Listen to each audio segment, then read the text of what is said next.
परम पूज्य बाबा जय गुरुदेव जी महाराज के आत्म कल्याणकारी जनहितकारी संदेशों को लेकर के पूज्य महाराज जी का आगमन हुआ है। वो मंच पर पधारने जा रहे हैं। आप सभी भाई बहन अपने स्थान पर खड़े होकर के पूज्य महाराज जी का स्वागत अभिनंदन वंदन करेंगे। वो आपका अभिवादन स्वीकार करेंगे। जब आपको बैठने का संकेत कर देंगे आप अपने स्थान पर बैठ जाइएगा और उनकी एक एक बातों को ध्यान दे करके एकाग्रचित्त हो करके सुनिएगा, अपने जीवन में उतारिएगा। आपका जीवन और भविष्य दोनों उज्जवल होगा। जय गुरुदेव।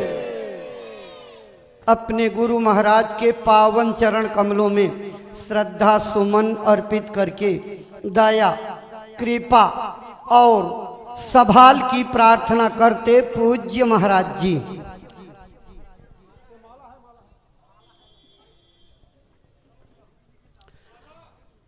जय गुरुदेव, जय गुरुदेव। अब आप सब लोग अपने स्थान पर बैठ जाइए।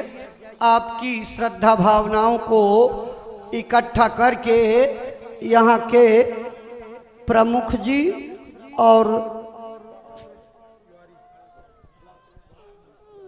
आ जाइए, उधर चलिए, उधर एक जन इधर। विद्यालय परिवार के लोग जो हैं नीचे करिए, नीचे नीचे थोड़ा करिए, पकड़ लीजिए नीचे। जय गुरुदेव, जय गुरुदेव।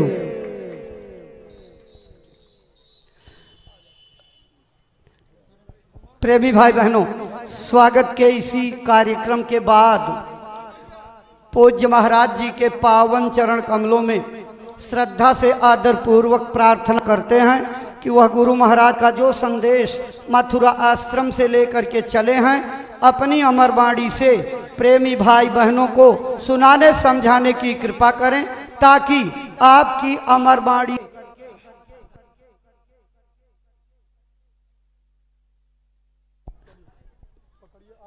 आगे विद्यालय परिवार की ओर से पूज्य महाराज जी का स्वागत अभिनंदन वंदन करते हुए उधर देखिए।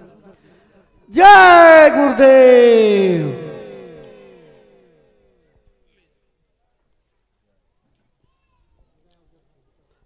आई प्रेमी भाई बहनों, अब पूज्य महाराज जी के पावन चरण कमलों में प्रार्थना करते हैं कि गुरु महाराज का संदेश जो मथुरा आश्रम से संकल्प बना करके चले हैं अपनी अमर वाणी से प्रेमी भाई बहनों को सुनाने समझाने की कृपा करें, ताकि आपकी अमर वाणी से प्रेरणा प्राप्त करके भाई बहन अपने जीवन की अनमोल सांसों का उपयोग करते हुए अपना मानव तन सफल सार्थक एवं कामयाब बना सके। परम श्रद्धेय पूज्य महाराज जी।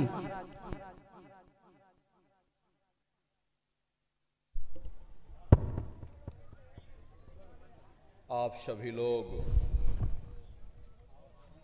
प्रेम के साथ में मालिक के पावन नाम का उच्चारण करेंगे। बोलो जय गुरुदेव, जय गुरुदेव, जय गुरुदेव, जय गुरुदेव।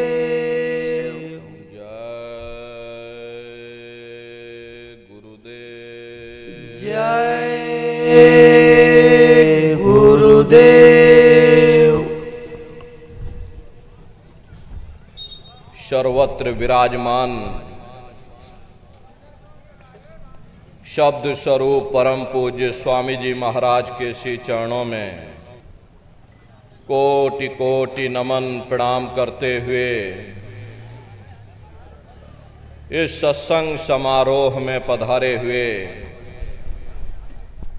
सभी सत्संगी धर्म प्रेमी भाई बहनों को सादर जय गुरुदेव। प्रेमी भाई बहनों, हम आप परम सौभाग्यशाली हैं। कैसे कलिकाल में हम लोगों को ये मानव तन, ये मनुष्य शरीर प्राप्त हुआ है। उससे भी परम सौभाग्य की बात है कि इस मनुष्य रूपी मंदिर में बैठ करके हम लोगों को सत्संग सुनने का ये अवसर मिल रहा। सत्संग जल जो कोई पावे, मैलाई सब कट कट जावे। ये सत्संग है, ये कोई किस्से और कहानियां नहीं। नाच गाना ढोल और मजीरा नहीं। ये महात्माओं की अजर अमर वाणियां हैं। यदि आपने ध्यान से सुन लिया तो निश्चय ही आपको अपने मानव जीवन के उद्देश्यों के बारे में पता चलेगा कि आखिर ये मनुष्य शरीर हमको क्यों मिला है, क्या इसका उद्देश्य है, मरने के बाद हम लोग कहाँ जाएंगे, हमारे रिश्ते नातेदार, हमारे कुटुंब परिवार वाले कहाँ जाएंगे, कैसे हमारी जीवात्मा का कल्याण होगा। इन सभी प्रश्नों की जानकारी आपको सत्संग के माध्यम से प्राप्त होगी। इसलिए प्रेमी भाई बहनों, जो भी वचन वाणी आपको सुनाई जाएं, प्रेम और प्यार के साथ बैठ करके एक एक वचन को बड़े ध्यान के साथ सुनिएगा। महात्माओं के सत्संग में कभी किसी जात और बिरादरी, किसी कौम या मजहब या किसी भी व्यक्ति विशेष की निंदा चुगली आलोचना या किसी की यहाँ बुराई नहीं की जाती। सत्संग कैसे जानिए, जित एक नाम वखन। सत्संग वह जगह है जहां केवल शब्द या नाम का प्रचार किया जाता, उस मालिक से मिलने का प्रेम और प्यार पैदा किया जाता। हम आप परम सौभाग्यशाली हैं। ये अवसर हम लोगों को मिला हुआ है।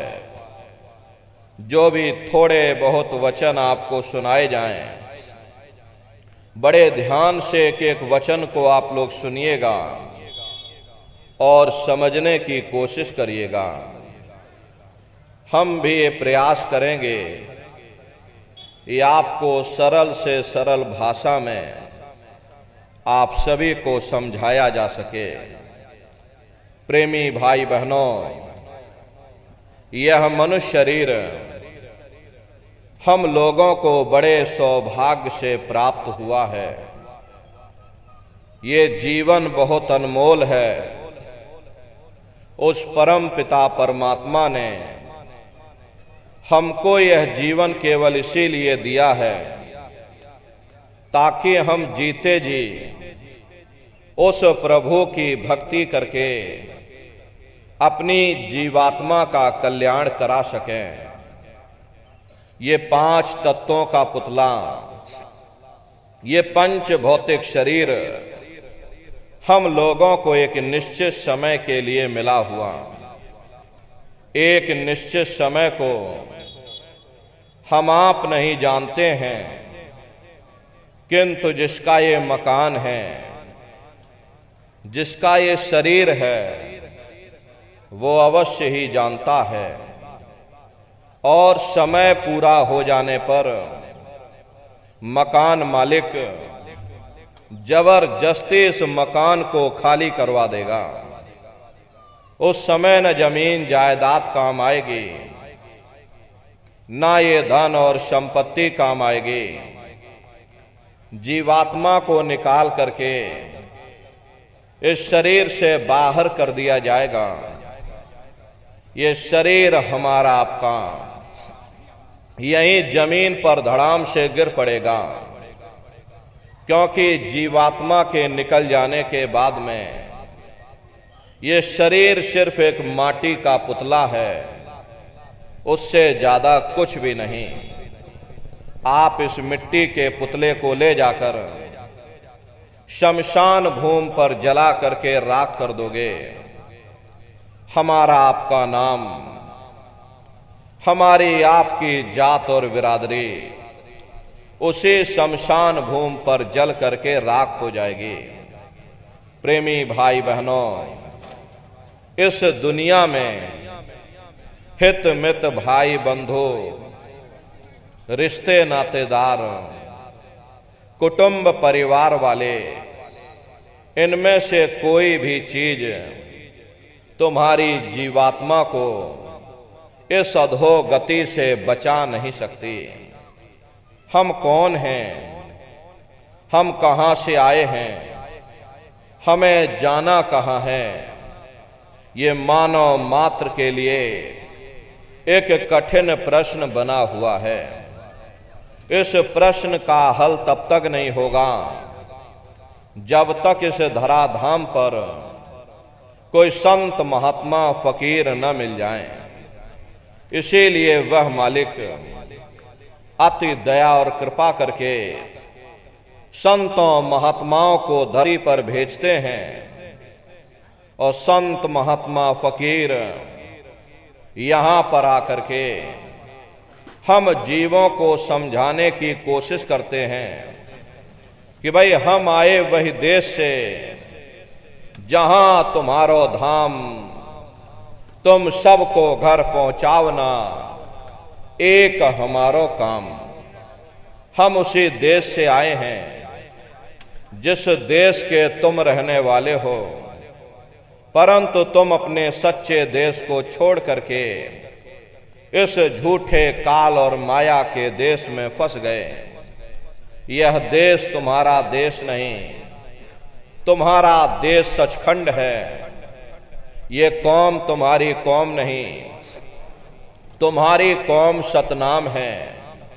और ये जीवात्मा उस सतनाम रूपी समुद्र की बूंद है। इस बूंद को समुद्र से मिलाओ, यानी जीवात्मा को उस परमात्मा से मिलाओ। वो परमात्मा है, वो आपको मिलेगा, जीते जी मिलेगा। इसी मनुष्य शरीर में मिलेगा। इसी मनुष्य शरीर के अंदर जा करके परमात्मा से मिलने का वह एकमात्र दरवाजा है। उस दरवाजे का भेद केवल संतों महात्माओं को ही प्राप्त है। ये दुनिया के लोग, दुनिया की आवाम जनमानस दुनिया के ज्ञान को पढ़ करके अहंकार में डूबे रहते हैं कि हमसे बड़ा कोई ज्ञानी यहाँ नहीं है। लेकिन उनको ये नहीं मालूम कि जहां दुनिया का ज्ञान समाप्त होता है, उसी के सिर की चोटी से ये आध्यात्मवाद, आत्मा और परमात्मा का ये गुण ज्ञान रहस्य विज्ञान प्रारंभ होता। उस विज्ञान को पाने के लिए सबसे पहले जरूरी है कि पहले आप लोग मानवतावादी बनो, मानव धर्म और मानव कर्म को अपनाओ। अरे मानव धर्म क्या है? इंसान इंसान के काम आवे, एक दूसरे की निस्वार्थ भाव से सेवा करे, सत्य दया अहिंसा परोपकार आदि गुणों को अपने जीवन में उतार करके और किसी संत महात्मा की खोज करके उनके बताए हुए रास्तों पर चल करके उस मालिक की भक्ति करके अपनी जीवात्मा का कल्याण करा ले, यही इंसान का सबसे बड़ा मानव धर्म है। लेकिन आज इस कलिकाल में ये दुनिया की आवाम जनमानस इंद्रियों के भोग और वासनाओं में, शराबों और कबाबों में, मांस और मदिरा में सुख ढूंढने की कोशिश कर रही। ये चरित्र पतन जैसे कार्यों को अपना करके ये आवाम जनमानस कैसे सुखी हो सकती? पहले अपने चरित्र जैसे धन को इकट्ठा करो, क्योंकि चरित्र ही सब कुछ है। चरित्र ही मानव धर्म की पूंजी है। ये दुनिया भर के रगड़े झगड़े, पिता पुत्र में लड़ाई, आदमी औरत में लड़ाई, घर परिवार में लड़ाई, समाज में लड़ाई, जातियों में लड़ाई, मुल्क में लड़ाई, हरे नर नारियों, ये इंसानों का काम नहीं है, ये हैवानों का काम है। इसलिए पहले आप इंसान बनो, चरित्रवान बनो, महात्माओं के समीप आओ, वे जो दया का प्रसाद दें उसे खुशी खुशी लेकर के अपने निज घर को जाओ, जहां न फिर जन्मना है और ना ही फिर मरना है।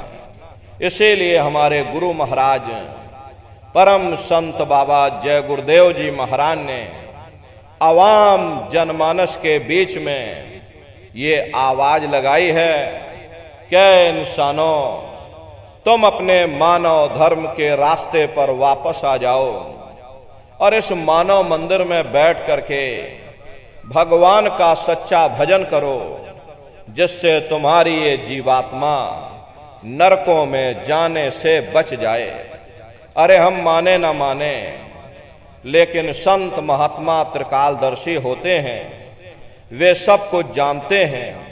अगर हम उनके वचनों को मान जाएंगे तो हम लोग बच जाएंगे, नहीं तो खाई और खंदक में जा करके गिर जाएंगे। इसीलिए अभी वक्त है उस मालिक से सच्ची प्रार्थना करने का, भगवान के सामने अपने गुनाहों की माफी मांगने का, धर्म मजहब के नाम पर लड़ने झगड़ने का नहीं, जात बिरादरी के नाम पर लड़ने झगड़ने का नहीं। अरे हमने बहुत लड़ लिया, बड़े बड़े झगड़े और फसादे की, बड़ी बड़ी नुक्ताचीनी की, सिवाय नफरत के हमको क्या मिला?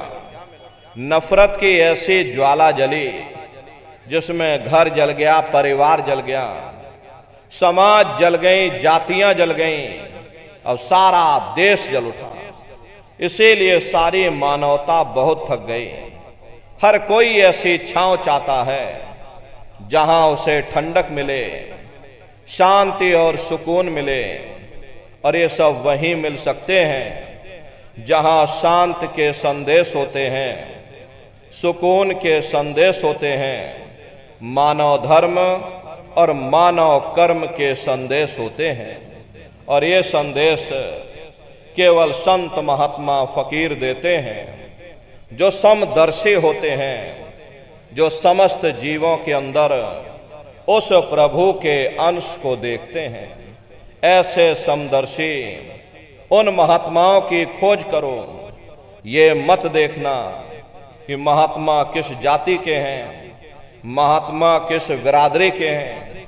अरे जातियां कर्म के अनुसार बनाई गई, जन्म के अनुसार नहीं। मनुष्य की एक ही जाति है, वो है मानव जाति।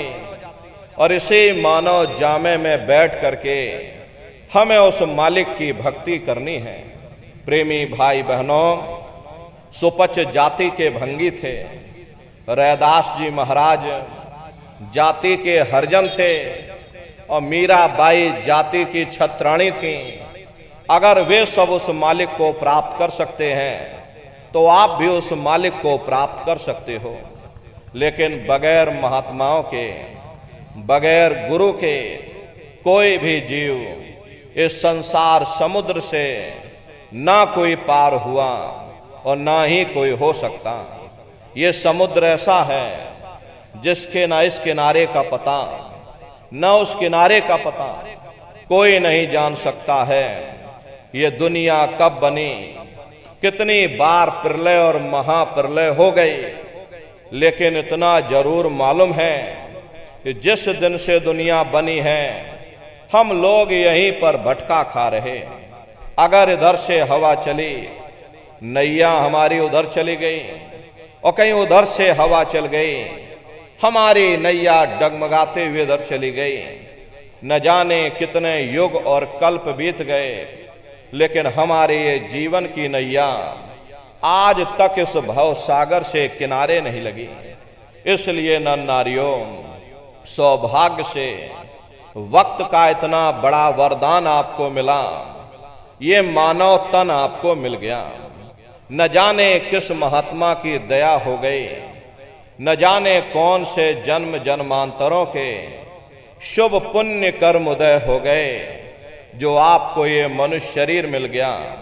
अरे अब की बार ये मौका तुमको मिल गया है, मिले नरदेह यह तुमको, और बनाओ काज कुछ अपना और पचो मत या इस जग में, जानियो रैन का सुपना। प्रेमी भाई बहनों, जैसे रात में हम लोग स्वप्न देखते हैं, हालांकि उस समय पर हमें स्वप्न सच मालूम पड़ता है, असली प्रतीत मालूम होता है। लेकिन जब हम लोग सुबह उठते हैं, जब हमारी आंखें खुलती हैं, तब हमें होश आता है कि नहीं भाई, हम तो स्वप्न देख रहे थे, ये सब भ्रम है। ठीक उसी प्रकार से ये दुनिया भी 10-20-100 साल का स्वप्न है। अब आप कहोगे हम जाग रहे, परंतु प्रेमी भाई बहनों, ऐसा हरगिज नहीं है। जिस दिन मौत का वक्त आएगा, अरे हम लोग रोएंगे, हाय हाय करके चिल्लाएंगे कि हाय हमने सारी जिंदगी यूं ही स्वप्न में गुजार दी, जागने का समय तो अभी आया था, जो कुछ करना था अभी करना था। लेकिन प्रेमी भाई बहनों, अब पछताए होत क्या जब चिड़िया चुग गई खेत। महात्मा प्रेम से जीवों को समझाते हैं कि भाई देह और ग्रह सब झूठा और भरम में काहे को खपना। ये घर बार हमारा अपना नहीं, अरे पराया देश है, ये सराय खाना है, ये मुसाफिर खाना है। ये शरीर भी तुम्हारा अपना नहीं, ये भी काल का पिंजरा है, किराए का मकान है, पराया मकान है। किसी को 40-50 साल के लिए मिला, किसी को 80-90-100 साल के लिए मिल गया। जितने जितने श्वास उस मालिक ने बख्शे हैं, उसे भुगतने के बाद में हमें शरीर को यहीं छोड़ जाना। श्वास दुधारा नित्य ही जारी, एक दिन खाली चाम। प्रेमी भाई बहनों, एक तालाब पानी से चाहे कितना भी क्यों ना भरा हो, आप एक छोटी सी नाली काटकर खोल दीजिए, तालाब में छोटा सा छेद कर दीजिए, तो सारा पानी ही तालाब से बाहर निकल जाएगा। ठीक उसी प्रकार से तुम्हारा ये शरीर भी श्वासों का भंडार है, और जब तक श्वासों का भंडार जारी है, हम दुनिया के काम काज में फंसे हुए, दुनिया के कारोबार में हम आप उलझे हुए। लेकिन जिस वक्त ये श्वासों का भंडार खाली होगा, अरे टेलीफोन खड़क जाएंगे, तार पहुंच जाएंगे, संदेश पहुंच जाएंगे, सब रिश्ते नातेदार, सब कुटुंब परिवार वाले, सब अड़ोस पड़ोस वाले मिनटों सेकंडों में इकट्ठा हो जाएंगे।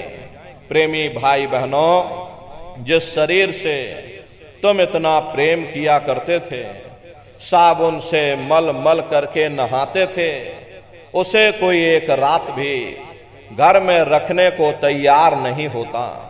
ये कंधों पर लटका करके शमशान भूमि पर छोड़ करके आ जाते हैं। हिंदू लोग तिनका तोड़ाते हैं, जैसे तिनका टूट गया तेरा मेरा रिश्ता नाता टूट गया। मुसलमान ईसाई लोग खाक की मिट्टी कब्र में डाल देते, जो मेरे लिए खाक की मिट्टी है वह मेरे लिए तू है। अरे मामूली कष्ट नहीं होता, मौत के समय में घन घोर पीड़ा होती है।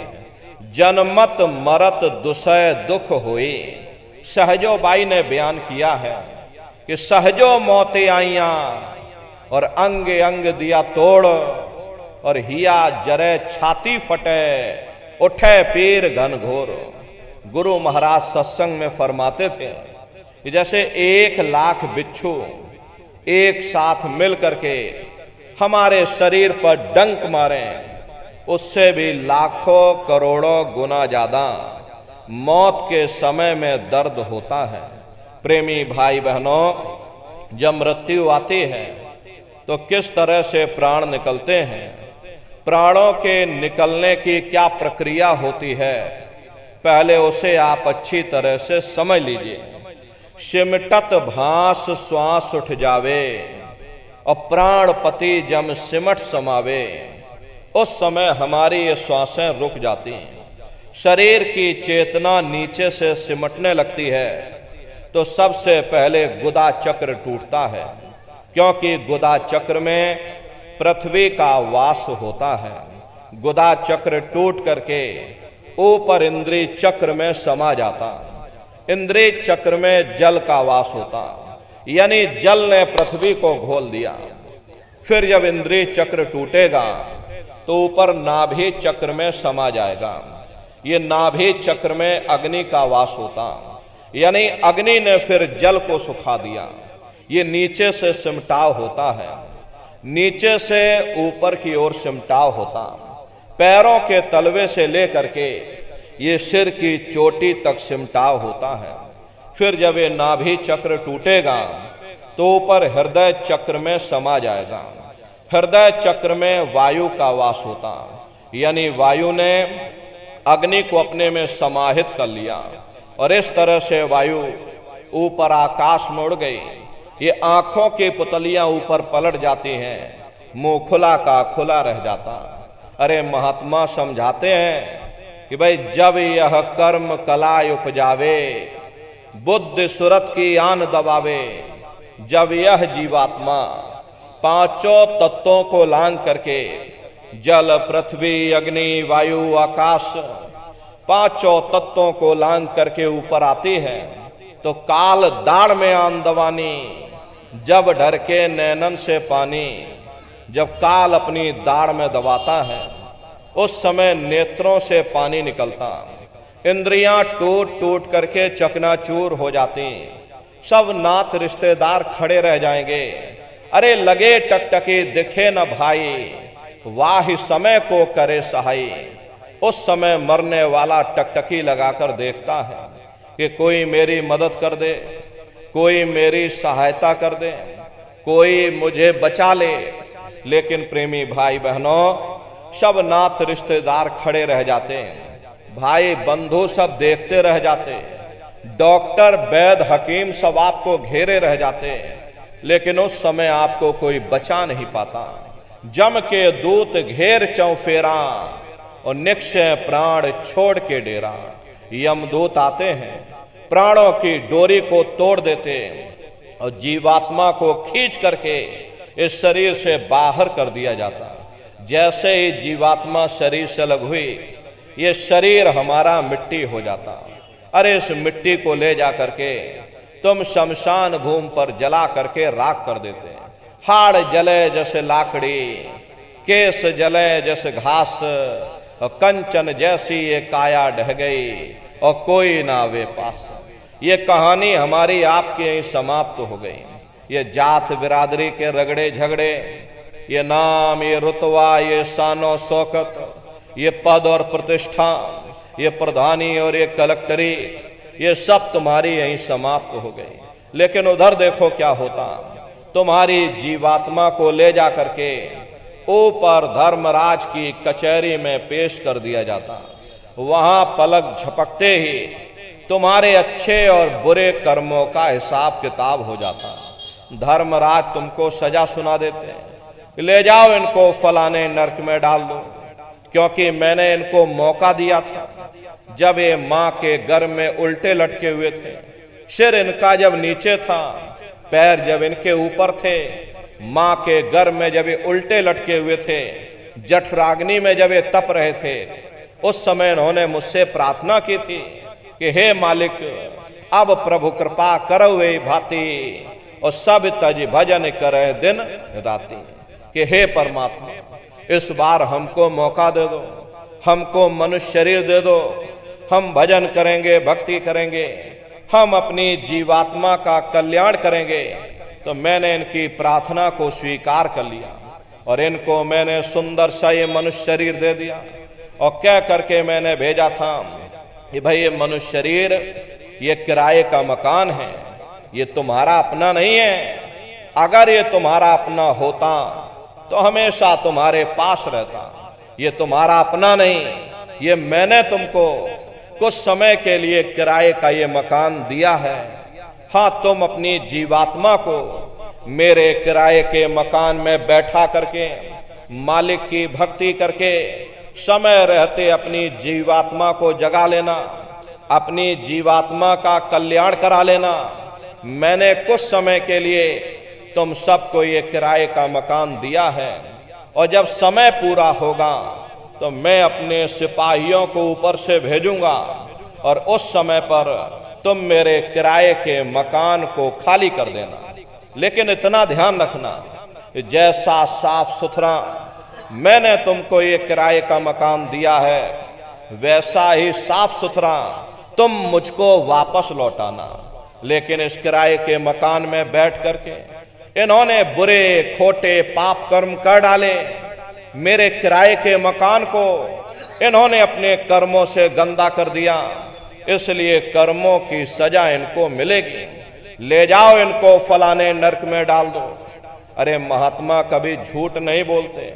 महात्माओं ने जब साधना किया, साधना करके जब ऊपर गए और ऊपर जा करके जब उन्होंने अपनी दिव्य दृष्टि से उन नरकों का हाल देखा, तो हमारी आपकी जानकारी के लिए उन्होंने धर्म ग्रंथों में लिख दिया कि लोह के खम्भ तपत के माही, और जहां जीव को ले चिपटाई वहां बड़े बड़े लोहे के खंबे अग्नि से धधक धधक कर लाल हो रहे हैं। ऐसे खोटे जीवों को उन्हीं खंभों के ऊपर लिटा दिया जाता। अरे जीव हाय हाय करके चिल्लाता है, तड़फ तड़फ जीव जुलम बुखारी और तपत खम्भ दुख उपजे भारी। असहनीय वेदना होती है, असहनीय दुख और दर्द होता है। जीव वहां रोता और चिल्लाता रहता। लाखों लाख जोजन मील तक तुम्हारे रोने चीखने चिल्लाने की आवाज उन नरकों से हो करके गुजरती है। लेकिन प्रेमी भाई बहनों, वहां कोई तुम्हारी पुकार सुनने वाला नहीं, कोई तुम्हारी दर्द भरी आवाज को सुनने वाला नहीं। ये दुर्दशा क्यों हो गई? क्योंकि हम लोग मनमुखी हो गए, मन के कहे पर चलने लग गए। मन के कहे पर चल करके बुरे खोटे पाप कर्म करने लग गए। कर्मों का ये जखीरा अंबार के अंबार हमने अपने सिर पर लाद लिए। आज उन्हीं कर्मों का हम आप भोग पा रहे। अरे महात्मा कहते हैं भाई नरक अनेक और हैं, कहाँ लग कहूं बखान, दुख भुगते यह जीव जो और जाने जो भोग समान। कहते भाई एक नरक नहीं, ऐसे वहां पर अनेकों अनेक नरक बने हुए, अलग अलग खोटे पाप कर्मों के वहां पर अलग अलग नरक बने हुए। गरुड़ पुराण में 36 प्रकार के नरकों का वर्णन किया गया।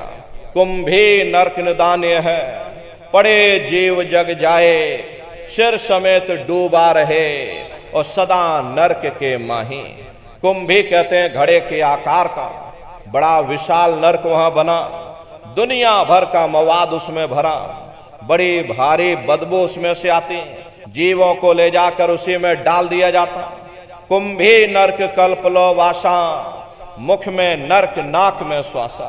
कल्प लो वासा, यानी 1000 चौकड़ी युग का एक कल्प होता है। और कल्प लौवासा यानी युगों युगों तक ये जीव नरकों की सजा को भोगता रहता है। और नरकों की सजा भोगने के बाद में इन्हीं जीवों को सीधे मनुष्य शरीर नहीं दिया जाता, बल्कि ले जाकर के 4 खान 84 लाख योनियों में डाल दिया जाता है। जैसे बच्चा होता है, अब बच्चा पहले कक्षा 1 पास करेगा, फिर कक्षा 2 में जाएगा। ऐसे ही प्रेमी भाई बहनों, वहां पर भी पूरा चैनल बना हुआ। नरकों की सजा भोगने के बाद में इन्हीं जीवों को 4 खान 84 लाख योनियों में डाल दिया जाता है। ये 4 खान 84 लाख योनियां ये कोई मामूली योनियां नहीं होती।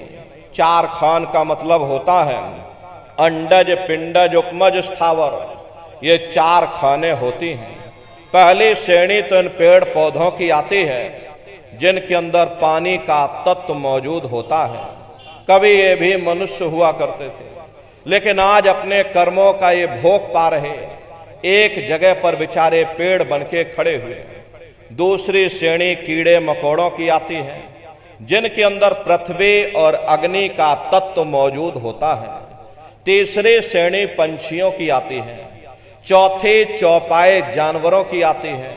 और 5वीं स्वयं इंसानों की आती है, जिसके अंदर 5 तत्व जल, पृथ्वी, अग्नि, वायु, आकाश, 5 तत्व मौजूद होते हैं। प्रेमी भाई बहनों, ये 4 खाने हैं, इनकी अलग अलग कुल 84 लाख योनियां होती हैं। अब आप पेड़ पौधों को ही देखिए तो आम का पेड़ अलग है, नीम का पेड़ अलग है, पीपल का पेड़ अलग है। ऐसे ही अलग अलग प्रजातियों के कीड़े मकोड़े, अलग अलग प्रजातियों के पशु और पंछी, कुल मिलाकर के 84 लाख योनियां हैं। हम दुनिया के जीव नरकों की सजा भोगने के बाद में इन्हीं 84 लाख योनियों में डाल दिए जाते हैं। अरे मामूली कष्ट नहीं होता। हमको आपको देखो गर्मी लग गई तो हम लोग छाया में आ गए, सर्दी लग गई कंबल रजाई ओढ़ लिया, भूख लग गई भोजन कर लिया, बीमार हो गए अस्पतालों में चले गए, अपना अपना इलाज करवा लिया। लेकिन देखो इन जानवरों को, क्या गर्मी, क्या सर्दी और क्या बरसात, एक एक रोटी के टुकड़े के लिए बेचारे दर बदर रोड पर भटकते रहते। किसी का हाथ कट गया, किसी का पैर कट गया, किसी को आपने जीते जी काट डाला, मुर्गी की पकड़ करके गर्दन ही घुमा डाली। अरे उनको भी दर्द होता है, उनको भी तकलीफ होती है, लेकिन वे बेचारे बेजुबान हैं, कुछ बोल नहीं पाते हैं, कुछ बता नहीं पाते हैं। हम लोगों के अंदर ये जुबान है, हम लोग बोल बता देते हैं, वे सिर्फ रोते और चिल्लाते रहते हैं। अरे कौन उनकी पुकार सुनने वाला, कौन उनकी दर्द भरी आवाज को सुनने वाला, कौन सी अदालत में जाकर के वे बेचारे दरवाजा खटखटाएं, या कौन मजिस्ट्रेट उनकी फरियाद को सुनेगा। प्रेमी भाई बहनों, कोई सुनने वाला नहीं है। अरे कई जन्म भय कीट पतंगा, कई जन्म भय मीन कुरंगा, कई जन्म पंखी सरफोयो, कई जन्म है वर वृक्ष जोयो, मिल जगदेश मिलन की वरिया, चिरंकार यह देश सजरिया। करोड़ों करोड़ युगों से हम आप नरकों की सजा भोगने के बाद में फिर कभी कीड़े पतंगों की योनि में डाल दिए जाते, कभी पेड़ पौधों की योनि में डाल दिए जाते, तो कभी हम लोगों को पशु और पंछियों की योनि में डाल दिया जाता। प्रेमी भाई बहनों, 84 लाख योनियों की सबसे जो आखिरी योनि होती है वो गाय और बैल की योनि होती है। अरे गाय स्त्री का रूप लेती है और बैल पुरुष का रूप लेते हैं। ये 84 लाख योनियों की सबसे आखिरी योनि यानी कि अंतिम पायदान होता है। उसके बाद तब जाकर के हम लोगों को दोबारा फिर से मनुष्य शरीर प्राप्त होता है। इसीलिए कहा गया है कि भाई बड़े भाग्यमान उस तन पाया, कोट जन्म जब भटका खाया। कोटान कोट जन्म जन्मांतरों तक अलग अलग योनियों में भटकने के बाद में तब बड़े सौभाग्य से तुम लोगों को ये मनुष्य शरीर प्राप्त हुआ है। लेकिन बड़े अफसोस की बात है, जैसे किसी को हीरा मिल गया, उसे हीरे की परख नहीं, उसने हीरे को ले जाकर गधे के गले में बांध दिया। ठीक उसी प्रकार से ये मनुष्य शरीर उत्तम से उत्तम है, लेकिन इंसान इसकी कद्र नहीं करता। खाने पीने ऐसो इशरत में, मोह ममता में अपने कीमती समय को और श्वासों की पूंजी को बर्बाद कर देता। रात गवायो सोए के, दिवस गवायो खाए, हीरा जन्म अमोल था और कौड़ी बदले जाए। भगवान राम ने कहा, बड़े भाग्य मानुष तन पाया, सुर दुर्लभ सद ग्रंथ ही गाया। सुर कहते हैं देवताओं को, बड़े से बड़े देवी और देवता भी इस मनुष्य शरीर को पाने के लिए तरसते हैं, क्योंकि इसी मनुष्य रूपी मंदिर में बैठ करके हम आप उस परमात्मा की भक्ति कर सकते हैं। इसीलिए संतों महात्माओं ने इस पंच भौतिक शरीर को सच्चा हरि मंदिर कहकर याद किया कि हरि मंदिर यह शरीर है, ज्ञान रतन प्रकट होए, ये असली हरि मंदिर है। जब भी वो परमात्मा मिलेगा, इसे हरि मंदिर के अंदर मिलेगा। साधन धाम मोक्ष कर द्वारा, प्रेमी भाई बहनों, ये वो मानव मंदिर है जिसमें बैठ करके हम आप उस परमात्मा की भक्ति कर सकते हैं। इसीलिए संतों महात्माओं ने इस पंच भौतिक शरीर को सच्चा हरि मंदिर कहकर याद किया। इसी पंच भौतिक शरीर को ईसा मसीह साहब ने टेम्पल ऑफ लिविंग गॉड यानी जिंदा ईश्वर का मंदिर कहा। इसे पंच भौतिक शरीर को गुरु नानक साहब ने नर नारायणी देह कहकर याद किया। ये वो देह है जिसमें नारायण स्वयं विराजमान है। अरे वो नारायण जब भी मिलेंगे तुम्हें तुम्हारे अंदर मिलेंगे। यही कबीर साहब ने लिखा, ज्यों तिल माही तेल है, ज्यों चकमक में आग, तेरा साईं तुझ में और जाग सके तो जाग। जैसे तिल में तेल होता है, पत्थर में अग्नि होती है, ठीक उसी तरह से वो मालिक हरेक के घट घट में, हरेक के वजूद के अंदर बैठा हुआ।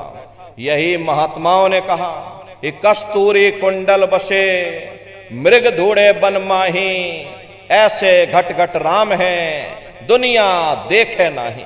जैसे हिरन कस्तूरी की खुशबू को बाहर जंगलों में ढूंढता फिरता, हालांकि वो खुशबू उसके नाभि से हो करके आती है, वही हाल हम जीवों का है। हम दुनिया के जीव भी उस परमात्मा की खोज बाहर इस जड़ संसार में कर रहे हैं, लेकिन महात्मा समझाते हैं कि भाई मोको कहां ढूंढे रे बंदे, अरे मैं तो तेरे पास में, ना तीरथ में ना मूरत में, मैं तो हूं विश्वास में। ना मैं तीरथ में मिलूंगा, ना मैं मूरत में मिलूंगा, ना मैं अन्य किसी कर्म कांड में मिलूंगा, ना मैं ग्रंथों में मिलूंगा, ना मैं पोथियों में मिलूंगा, ना ही मैं इन किताबों में मिलूंगा। चाहे सारी उम्र बैठ करके तुम किताबें पढ़ते रहो, रात दिन ढोलक मजीरा बजा बजा करके उन चौपाइयों को तुम रटते रहो, अरे मैं जब भी मिलूंगा तो मैं तुम्हारे अंदर मिलूंगा। प्रेमी भाई बहनों, बड़ी सीधी सी बात है, ये अगर खाना बनाने की किताब सारी उम्र बैठ करके तुम पढ़ते ही रहोगे कि भाई खाना ऐसे बनता है, खाना वैसे बनता है, खाने में नमक डाला जाता है, खाने में तेल डाला जाता है, फिर खाने में हल्दी डाली जाती है, फिर उसमें जीरा डाला जाता है, तो कभी तुम्हारा पेट नहीं भर सकता। और जब तक आप खाना बनाओगे नहीं, उसे स्वयं खाओगे नहीं, कभी तुम्हारा पेट नहीं भर सकता। हम वेदों की निंदा नहीं करते, हम ग्रंथों की निंदा नहीं करते, हम गीता कुरान और बाइबल की निंदा नहीं करते। वेद शास्त्र गीता कुरान बाइबल जितने भी हमारे धर्म ग्रंथ हैं, चिल्ला चिल्ला करके सब यही कह रहे हैं कि भाई मनुष्य के अंदर अंड खंड ब्रह्मांड है, स्वयं वो परमात्मा तुम्हारे अंदर बैठा है। चलो अंदर चलो, अंदर चल करके उस परमात्मा का दर्शन दीदार करो। अब सवाल ये उठता है कि भाई आखिर हम अपने अंदर जा करके उस परमात्मा का दर्शन कैसे करेंगे। तो इसके लिए संतों महात्माओं ने केवल 3 साधन बताए। साधन 3 सार्योन वर्णे और साधन सब थोथे मान। इस कलयुग में उस मालिक को पाने के लिए महात्माओं ने केवल 3 पूजाएं बताई। पहला है सुमरन, दूसरा है ध्यान और तीसरा है भजन। सुमरन कहते हैं अपने गुरु को याद करना, ध्यान कहते हैं अपनी दिव्य दृष्टि को खोलना, और भजन कहते हैं कान में उंगली डाल करके उस शब्द को सुनना, उस नाम को सुनना, उस देववाणी आकाशवाणी को सुनना जो 24 घंटे तुम्हारे सबके अंदर गूंज रही है। प्रेमी भाई बहनों, ये सुरत शब्द नाम योग की साधना है। जितने भी महात्मा धरती पर आए उस मालिक को पाया, सुरत शब्द नाम योग की साधना करके ही पाया। देखिए, सबसे पहले कबीर साहब आए। कबीर साहब ने सुरत शब्द नाम योग की साधना जारी की। उसके बाद गुरु नानक साहब आए। गुरु नानक साहब ने भी सुरत शब्द नाम योग की साधना जारी की। उसके बाद और भी महात्मा आए, कबीर, नानक, दादू दरिया, भीखा, रविदास जी महाराज, पलटू साहब जी महाराज, जगजीवन साहब जी महाराज। अरे आप चित्रकूट में चले जाइए, देखिए गोस्वामी जी महाराज जिन्होंने रामचरितमानस बनाई है, जिसका पाठ आप सभी लोग अपने अपने घरों में मंदिरों में बैठ करके करते हो, उन्होंने भी उस मालिक को पाया तो सुरत शब्द नाम योग की साधना करके ही पाया। आप राजस्थान में चले जाओ, देखो मीराबाई हुई, सहजोबाई हुई, उन्होंने भी उस मालिक को पाया तो सुरत शब्द नाम योग की साधना करके ही पाया। प्रेमी भाई बहनों, ये सुरत शब्द नाम योग की साधना है। इस साधना की 3 क्रियाएं हैं। पहला है सुमरन, दूसरा है ध्यान और तीसरा है भजन। तो कैसे आप लोग सुमरन करोगे, कैसे आप लोग ध्यान करोगे, कैसे आप लोग भजन करोगे? बहुत से नए प्रेमी भाई बहन यहाँ बैठे हुए हैं, तो सुमरन, ध्यान और भजन कैसे कैसे करना है बैठ करके आप लोग अच्छी तरह से समझ लेना और फिर घर पर जा करके करिएगा। तो सबसे पहले सुमरन कैसे किया जाएगा? सुमरन करने के लिए एक माला आप लोग ले लेना। ये देखिए प्रेमी भाई बहनों, 108 दाने की ये माला है। अपने अपने घरों में बैठ करके बाहर से अपनी आंखों को बंद कर लेना। दोनों आंखों के मध्य भाग में अपने ध्यान को रोक करके और दाने दाने पर जय गुरुदेव नाम का उच्चारण करिएगा। हर दाने पर जय गुरुदेव नाम, हर दाने पर जय गुरुदेव नाम, जय गुरुदेव, जय गुरुदेव, जय गुरुदेव, जय गुरुदेव, कुल 108 बार करिएगा। दोबारा इसी जगह फिर वापस आ जाओगे। जब आप जय गुरुदेव नाम का जाप करोगे तो दोनों आंखों के मध्य भाग में अपने ध्यान को रोक करके और दाने दाने पर जय गुरुदेव नाम का जाप करिएगा। जिसको आप याद कर रहे हो, एक समय ऐसा आएगा वो अंतर में तुम्हारे सामने प्रकट हो जाएगा। उसके स्वरूप को देख लेना, फिर उसी के स्वरूप को याद करके जय गुरुदेव नाम का सुमरन सभी नए प्रेमी भाई बहन करिएगा। दूसरी बार फिर यहीं से जय गुरुदेव नाम का सुमरन, तीसरी बार फिर यहीं से जय गुरुदेव नाम का सुमरन। इस तरह से कुल 8 बार जय गुरुदेव नाम का सुमरन सभी नए प्रेमी भाई बहन करिएगा। और 8 बार करने के बाद में ये माला आप रख देना। प्रेमी भाई बहनों, ये जय गुरुदेव नाम किसी साधारण इंसान का नाम नहीं, ये स्वयं उस अनामी महाप्रभु का नाम है। समय समय पर संत महात्मा फकीर अपने अपने समय पर आकर के अपनी साधना के द्वारा उस मालिक के नाम को जगाते हैं, उस मालिक के नाम को सिद्ध करते हैं। जैसे कबीर साहब आए, कबीर साहब ने साहिब नाम सिद्ध किया। गुरु नानक साहब आए, गुरु नानक साहब ने वाहिगुरु नाम सिद्ध किया। गोस्वामी जी महाराज आए, गोस्वामी जी महाराज ने राम नाम सिद्ध किया। मीराबाई आई, मीराबाई ने गिरधर नाम सिद्ध किया। सूरदास जी महाराज आए तो सूरदास जी महाराज ने श्याम नाम सिद्ध किया। इसी तरह से हमारे गुरु महाराज जय गुरुदेव नाम सिद्ध करके गए। जय गुरुदेव नाम का जहाज लगा कर गए। अगर इस जहाज पर सारी दुनिया बैठेगी, ये जहाज सारी दुनिया को पार करेगा। एक है साध है सब सद है, सब साध है सब जाए। पहले अपने गुरु की उंगली पकड़ लो, क्योंकि गुरु तुम्हारा सच्चा रहबर है। गुरु बिन भव निज तरह न कोई, बगैर गुरु के तुम्हारी ये जीवात्मा इस भव सागर से पार नहीं जा सकती। गुरु गोविंद दो खड़े और काके लागू पाई, और बलिहारी गुरु आपने जिन गोविंद दियो बताई। महिमा उन्हीं की है जिन्होंने उस गोविंद को लखा दिया। इस संसार में हमारे तीन तरह के गुरु होते हैं। पहले गुरु हमारे माता पिता होते हैं, जो हमें जन्म देते हैं, हमारा पालन पोषण करते हैं, बचपन से हमारे अंदर संस्कार डालते। ये माता पिता हमारे पहले गुरु, पहले भगवान होते हैं। दूसरे गुरु हमारे शिक्षक होते हैं, जो हमें स्कूलों में कॉलेजों में हमें जो भौतिक ज्ञान देते हैं, ये हमारे दूसरे गुरु होते हैं। और तीसरे हमारे आध्यात्मिक गुरु होते हैं, जो हमारे जीवात्मा को इस भव सागर से पार ले जाते हैं। इसीलिए कहा गया है कि गुरुर ब्रह्मा गुरुर विष्णु गुरुर देवो महेश्वरा गुरुर साक्षात पर ब्रह्म तस्मै श्री गुरुवे नमः। तीन लोक नौ खंड में गुरु से बड़ा न कोई, और कर्ता करे न कर सके, और गुरु करें सो होई। इसलिए प्रेमी भाई बहनों, साधना करने से पहले जय गुरुदेव नाम का सुमरन सभी नए प्रेमी भाई बहन करिएगा। और सुमरन करने के बाद में फिर आप लोग ध्यान पर बैठिएगा। दूसरा है ध्यान। ध्यान कहते हैं दृष्टि को एकाग्र करना, अपनी दिव्य दृष्टि को खोलना, अपने शिव नेत्र को खोलना। तो कैसे आप लोग ध्यान करोगे, जरा अच्छी तरह से समझ लीजिए। अपने अपने घरों में पलथी मार करके आप लोग बैठिएगा। शरीर को टाइट मत करना। बहुत से प्रेमी गलती कर देते हैं, ध्यान के समय पर अपने शरीर को बिल्कुल टाइट कर देते हैं। यदि आप अपने शरीर को टाइट कर दोगे तो शरीर तुम्हारा थक जाएगा, फिर शरीर ढीला पड़ जाएगा, फिर जैसे के तैसे हो जाओगे।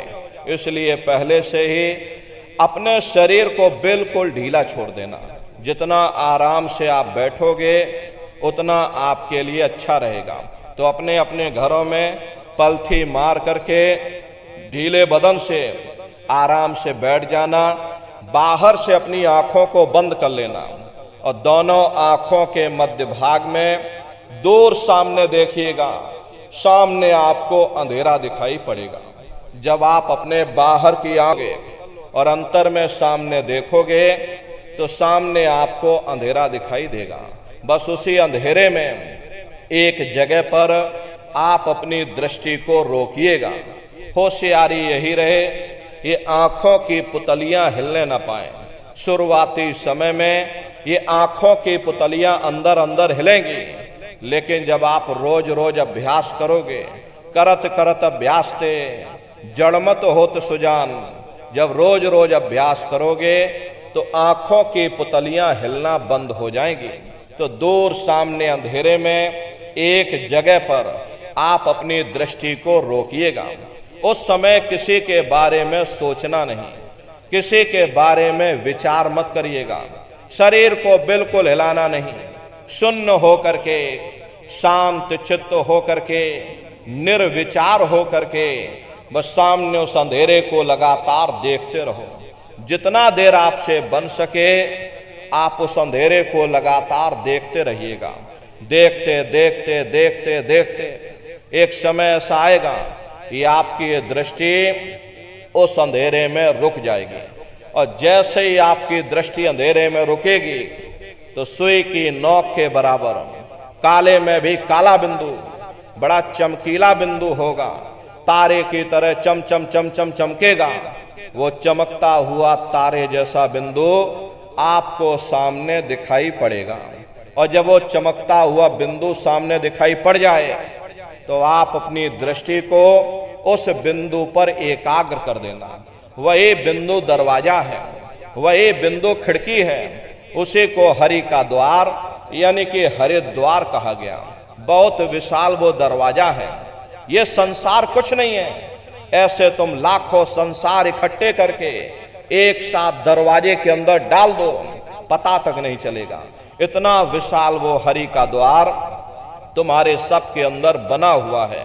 एक छोटे से बीज को लेकर के हम आपसे कहें कि इस बीज के अंदर बहुत बड़ा पेड़ है, तो आप जल्दी भरोसा नहीं करोगे।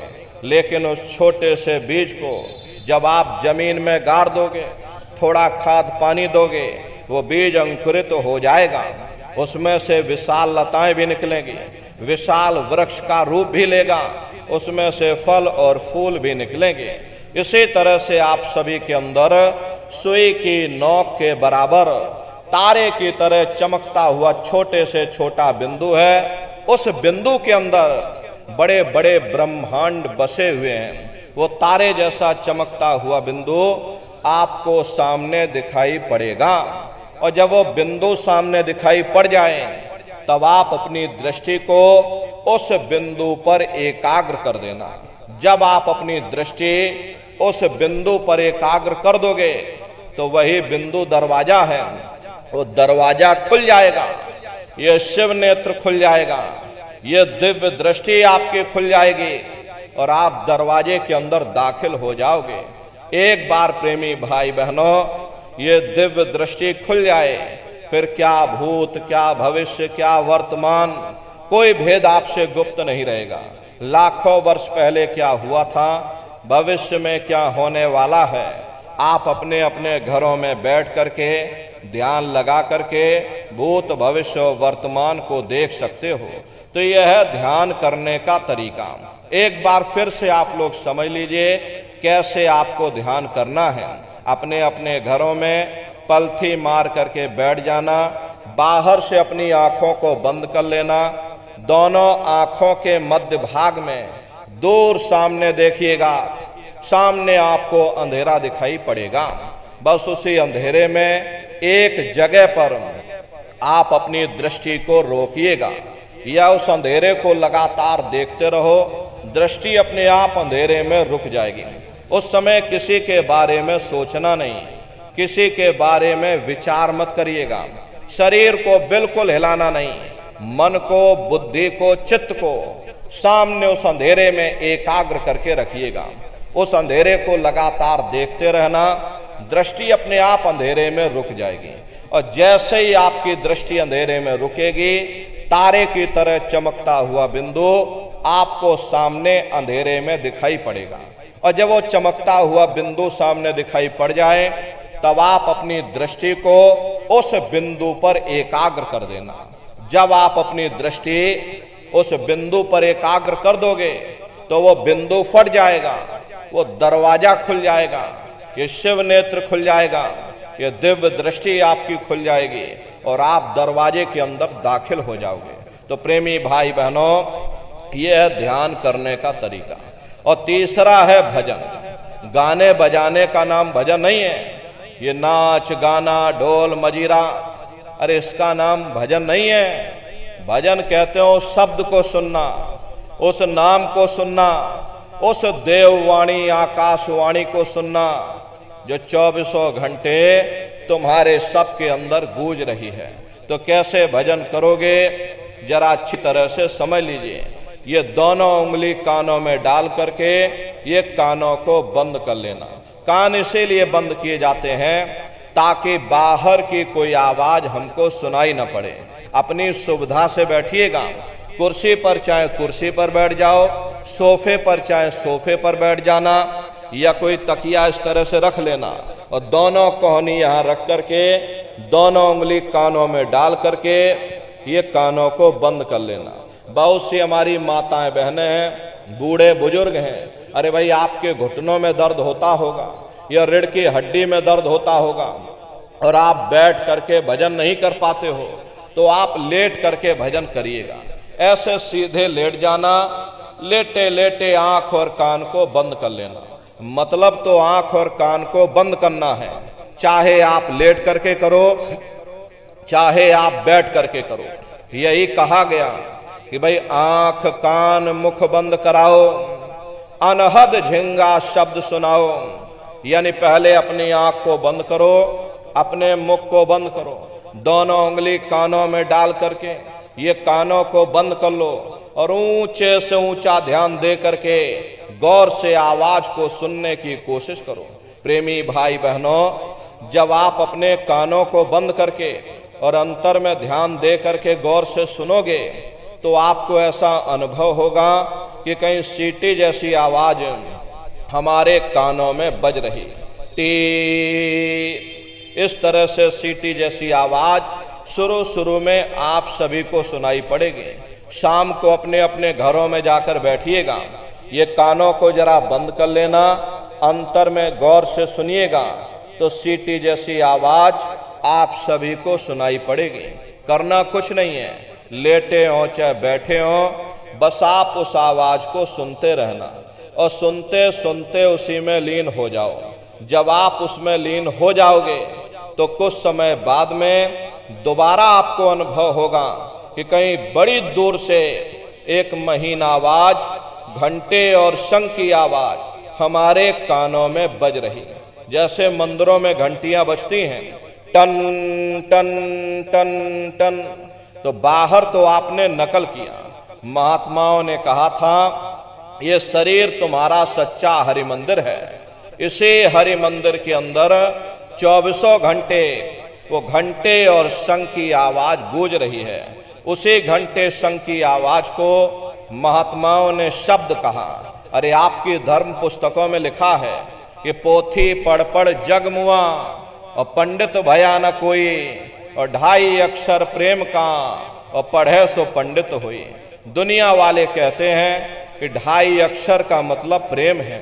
अरे प्रेम नहीं है, प्रेम में तो मात्रा लगी हुई। यहाँ पर जिस 2.5 अक्षर का वर्णन उन महात्माओं ने किया है वो है शब्द, शा आदा बा और दा। उसी शब्द को महात्माओं ने नाम कहा। कलयुग जोग न जग न ज्ञाना, एक आधार नाम गुण गाना। कलयुग में न योग है, न यज्ञ है, न ये ज्ञान है, तो कलयुग में क्या है? कलयुग केवल नाम आधारा, सुमिर सुमिर नर उतर ही पारा। कलयुग में केवल नाम का आधार है। तो उसे घंटे शंख की आवाज को महात्माओं ने शब्द या नाम कहा। उसी घंटे शंख की आवाज को ईसा मसीह साहब ने वर्ड या लागस कहकर याद किया। उसी घंटे शंख की आवाज को गुरु नानक साहब ने अनहद वाणी कहकर याद किया। चीन में जो महात्मा हुए उन्होंने इसको ताओ कहकर याद किया। मुसलमान फकीरों ने इसे कलमा कहकर याद किया। हिंदू महात्माओं ने इसे देववाणी आकाशवाणी कहकर याद किया। उन अलग अलग महात्माओं ने अपनी अपनी भाषा में हम लोगों को समझाने की कोशिश की है कि भाई वो घंटे शंख की आवाज तुम्हारे सबके अंदर गूंज रही है, वो आपको सुनाई पड़ेगी।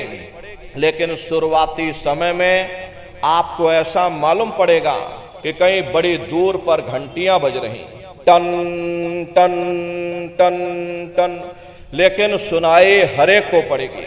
प्रेमी भाई बहनों, जब घंटे और शंख की आवाज आपको अपने अंदर सुनाई पड़ने लग जाए तब आप सीटी की आवाज को छोड़ देना और घंटे शंख की आवाज को पकड़ लेना, उसको आप सुनने लग जाना।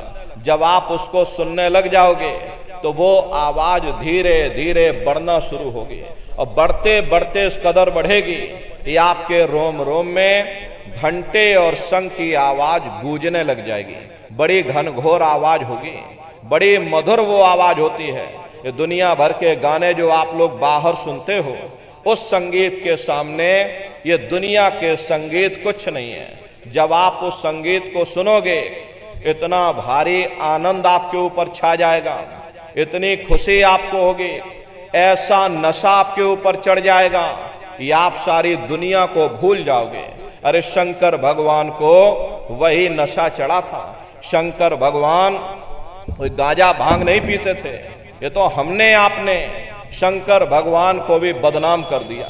कि शंकर भगवान गांजा भांग पीते थे तो चलो हम भी गांजा भांग फूकेंगे, और सबके सब गजेड़ी हो गए।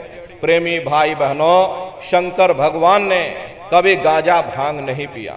शंकर भगवान जिस नशे में लीन रहते थे वो नाम का नशा था, वो ध्यान का नशा था, वो भक्ति का नशा था। जब आप उस आवाज को सुनोगे तो आपको भी वो नशा चढ़ जाएगा, क्योंकि उस आवाज में चुंबक है। जब आप उस आवाज को सुनोगे तो वो आवाज आपको अपनी ओर खींचेगी, और जब खिंचाव होगा तो जीवात्मा का फैला हुआ प्रकाश 9 दरवाजों से सिमटने लगेगा। अब ये 9 दरवाजे कौन कौन से हैं? देखो प्रेमी भाई बहनों, अच्छी तरह से आप लोग समझिएगा, ये बहुत बड़ा विज्ञान है। दुनिया का विज्ञान जब समाप्त हो जाएगा तो ये विज्ञान प्रारंभ होगा। यही सच्चा सनातन विज्ञान है जो ऋषियों मुनियों ने समझाया, जिसको ये संसार भूल गया, बाहरी पाखंड में और कर्म कांडों में उलझ गया। तो आज सच्चे सनातन विज्ञान को समझने की जरूरत है। तो ये 9 दरवाजे कौन कौन से हैं? 2 आंख, 2 कान, 2 नाक के सुराख, 1 मुंह, 2 मलमूत्र का रास्ता, ये शरीर के 9 दरवाजे हैं। सबसे पहला दरवाजा गुदा चक्र आता है। गुदा चक्र में गणेश जी वास करते हैं। गणेश जी वहां के मालिक हैं। ये 4 दल का कवल है। यहाँ पर पृथ्वी तत्व पाया जाता है। उसके ऊपर इंद्रिय चक्र आता है। इंद्रिय चक्र में ब्रह्मा जी वास करते हैं। ब्रह्मा जी वहां के मालिक हैं। ये 6 दल का कवल है। यहाँ पर जल तत्व पाया जाता है। उसके ऊपर ये नाभि चक्र आता है। नाभि चक्र में विष्णु जी वास करते हैं। विष्णु जी यहाँ के मालिक हैं। ये 8 दल का कवल है। यहाँ पर अग्नि तत्व पाया जाता है। उसके ऊपर ये हृदय चक्र आता है। हृदय चक्र में शिव जी वास करते हैं। शिव जी यहाँ के मालिक हैं। ये 12 दल का कवल है। यहाँ पर वायु तत्व पाया जाता है। अरे वास तो ऊपरी मंडलों में, ऊपरी लोकों में वास करते हैं, लेकिन उनका प्रकाश, उनकी किरणें इन चक्रों पर पड़ती हैं। उसी के ऊपर एक कंठ चक्र आता है। यहाँ पर आद्या महाशक्ति की किरणें पड़ती हैं। ये 16 दल का कवल है। और आप सबसे ऊपर, तुम्हारी जीवात्मा सबसे ऊपर दोनों आंखों के मध्य भाग में बैठी है, जहां पर ये देवियां बिंदी लगाती हैं और पुरुष जहां पर ये टीका लगाते हैं। ये बिंदी और टीका यहाँ पर हम लोग इसीलिए लगाते हैं क्योंकि यहीं पर हमारी जीवात्मा बैठी है, उसका श्रृंगार किया जाता है। ये 10वां द्वार है जहां पर तुम्हारी जीवात्मा बैठी है। इसी को 10वां द्वार कहते हैं। अरे आप लोग रोज चौपाई गाते हो कि मंगल भवन अमंगल हारी, द्रवं सुदशरथी अजर बिहारी। इसका अर्थ जरा समझने की कोशिश भी करो। प्रेमी भाई बहनों, ये शरीर तुम्हारा मंगल भवन है, तुम्हें अमंगलों से बचाने वाला, तुम्हें नरकों 84 से बचाने वाला ये पंच भौतिक शरीर ही तुम्हारा मंगल भवन है। इस मंगल भवन के 10 दरवाजे हैं और 10वें दरवाजे पर ये अजर बिहारी यानी कि तुम्हारी जीवात्मा बैठी है। और यहीं पर बैठ करके ये जीवात्मा अपने प्रकाश को 9 दरवाजों में फैलाती है, जिससे तुम्हारा ये शरीर चलता है, तुम्हारे हाथ चलते हैं, तुम्हारे पैर चलते हैं। जब आप भजन करोगे, उस घंटे शंख की आवाज को सुनोगे तो उस आवाज में चुंबक है। वो आवाज आपको अपनी ओर खींचेगी और जब खिंचाव होगा तो जीवात्मा का फैला हुआ प्रकाश 9 दरवाजों से सिमट करके यही 10वें दरवाजे पर इकट्ठा हो जाएगा। और जैसे ही सारी शक्ति, सारी चेतना सिमट करके यहाँ पर इकट्ठी हुई तो शब्द क्या काम करेगा? शब्द तुम्हारी जीवात्मा को खींच करके इस शरीर से बाहर कर देगा। फिर आप अपनी आंखों से देखिएगा कि हमारा शरीर ये है, हम ये खड़े। आप अपने शरीर से अलग हो जाओगे।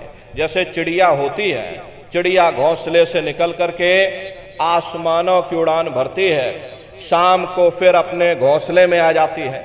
ऐसे तुम्हारी ये जीवात्मा इस शरीर रूपी घोंसले से निकल करके ब्रह्मांडों की सैर करेगी, देवी देवताओं के दर्शन करेगी, भगवान राम के दर्शन करेगी, भगवान कृष्ण के दर्शन करेगी और घूम करके फिर अपने शरीर रूपी घोंसले में वापस आ जाएगी। प्रेमी भाई बहनों, ये ब्रह्मा विष्णु महादेव जिनकी सारी दुनिया पूजा करती है, अरे आप सभी लोग ब्रह्मा विष्णु महादेव की पूजा करते हो और पूजा करते करते आपका ये जीवन बीत गया।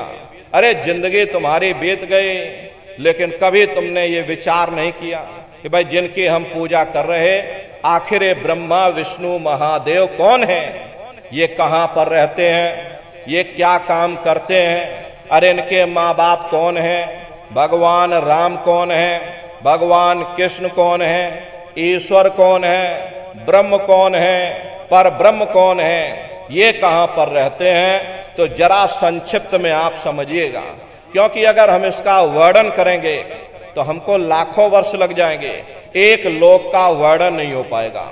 इतने विशाल लोक इस आसमान के ऊपर बने हुए, वैज्ञानिक लोग इसकी खोज कर रहे हैं, कोई चंद्रमा तक चंद्रयान को भेज रहा, कोई मंगल ग्रह पर मंगलयान को भेज रहा, लेकिन प्रेमी भाई बहनों, इस संसार की धातु वहां तक नहीं पहुंच पाएगी। तो किन किन मंडलों को पार करते हुए तुम्हारी ये जीवात्मा अपने 5वें मंडल पर यानी कि सचखंड में पहुंचेगी। रास्ते में कौन कौन से देश मिलेंगे, उस देश के कौन कौन से राजा मिलेंगे, तो जरा संक्षिप्त में आप समझ लीजिए। प्रेमी भाई बहनों, जब आप भजन करोगे और जब घंटे और शंख की आवाज को सुनोगे, तो उसी घंटे शंख की आवाज को पकड़ करके ये जीवात्मा ब्रह्मांडों की चढ़ाई करती है। पलक झपकते यह जीवात्मा खरबों योजन ऊपर चली जाती है। ये चांद सूरज सितारों को पार करने के बाद में सबसे पहले जो आपको लोक मिलेगा, उसे महात्माओं ने शिवलोक कहा। शिवलोक तमोगुणी स्थान है, वहां के मालिक शिव जी हैं, वो पार्वती जी के साथ उस लोक में विराजमान है। चैतन्य धार जो ऊपर से नीचे आ रही, जिसे महात्माओं ने गंगा कहा, वह अपना केंद्र बिंदु शिवलोक को बनाती है। इसीलिए शिव जी की जटा में ये गंगा दर्शाई जाती हैं। इस लोक में असंख्यों जीवात्माएं रहती हैं और ये सभी जीवात्माएं शिव स्वरूप में मौजूद होती हैं। जब आप वहां पहुंचोगे और शिव जी का जब प्रत्यक्ष दर्शन करोगे, तो आपका स्वरूप भी शिव के समान यानी शिव स्वरूप हो जाएगा। शिव जी का दर्शन करने के बाद में फिर घंटे शंख की आवाज को पकड़ करके फिर जब आप ऊपर चढ़ोगे, उसी के ऊपर ब्रह्मा जी का लोक आएगा। ब्रह्मा जी का लोक वो रजोगुणी स्थान है, वहां के मालिक ब्रह्मा जी हैं। वो गायत्री सावित्री और सरस्वती के साथ उस लोक में विराजमान है। और ब्रह्मा जी का दर्शन करने के बाद में फिर घंटे शंख की आवाज को पकड़ करके फिर जब आप ऊपर चढ़ोगे, उसी के ऊपर विष्णु लोक आएगा। विष्णु लोक वो सतोगुणी स्थान है, वहाँ के मालिक विष्णु जी हैं। उनका बड़ा मनमोहक स्वरूप है, उनकी 4 भुजाएं हैं और चारों भुजाओं में शंख गदा पद्म और चक्र सुशोभित है। और आप क्षीर सागर में लक्ष्मी जी के साथ विराजमान हैं। ये तीनों देवता ब्रह्मा विष्णु और महादेव अपने अपने लोक में बैठ करके राज कर रहे हैं। एक रचयिता है जो हम जीवों को रचता है, एक पालनहार है जो हम जीवों को पालता है, और एक संहार करता है जो हम जीवों को नष्ट कर देता। एक का काम है शरीर को बनाना, एक का काम है शरीर की सुरक्षा करना, और एक का काम है शरीर को नष्ट कर देना। इनकी जो माता है वो आद्या महाशक्ति हैं। ब्रह्मा विष्णु महादेव लोक के ऊपर वो आद्या महाशक्ति का लोक आता है, उसी को देवी दुर्गा का लोक कहा जाता। और उसी लोक को पार करने के बाद में सबसे पहला देश पड़ता है, या यूं कह लीजिए कि पहली राजधानी पड़ती है, जिसे महात्माओं ने सहस दल कवल कहा, वो राजधानी है। जैसे आपके उत्तर प्रदेश की राजधानी लखनऊ है, जौनपुर आपका जिला है, इसी तरह प्रेमी भाई बहनों वो सहस दल कवल राजधानी है। और राजधानी का जो मालिक है वो निरंजन भगवान है। ये ब्रह्मा विष्णु महादेव ये निरंजन भगवान के ही पुत्र हैं। और ये आद्या महाशक्ति ये निरंजन भगवान की अर्धांगिनी है। और निरंजन भगवान स्वयं तीनों लोकों के मालिक हैं। उन्हीं को त्रिलोकीनाथ कहा जाता है। हिंदू उन्हीं को परमात्मा कहते हैं, मुसलमान उन्हीं को खुदा कहते हैं, ईसाई उन्हीं को गॉड कहते हैं। ये जल एक है। जल को चाहे आप पानी कह लो, चाहे वाटर कह लो, चाहे आप नीर कह लो, इसी तरह प्रेमी भाई बहनों वो परमात्मा एक है। हम लोग लफ्जों, घंटे और शंख की आवाज जो हर इंसान के अंदर गूंज रही, वो आवाज उन्हीं के मुखार बिंद से हो रही।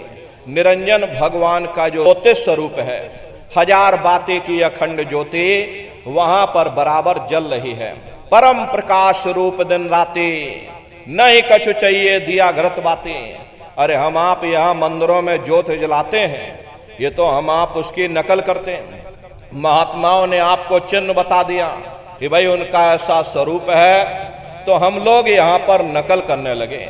इस ज्योति में तेल की जरूरत पड़ती है, बाती की जरूरत पड़ती है।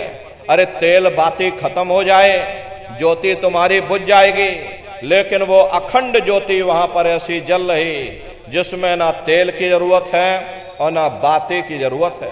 महात्माओं ने लिखा है, उल्टा कुआ गगन में तिसमें जरे चिराग, तिसमें जरे चिराग, बिना रोगन बिन बाती, 6 ऋतु 12 मास, जरत रहे दिन राती। सतगुर मिले जो होए, ताह की नजर में आवे, बिन सतगुर नहीं कोई, वाह को दर्शावे।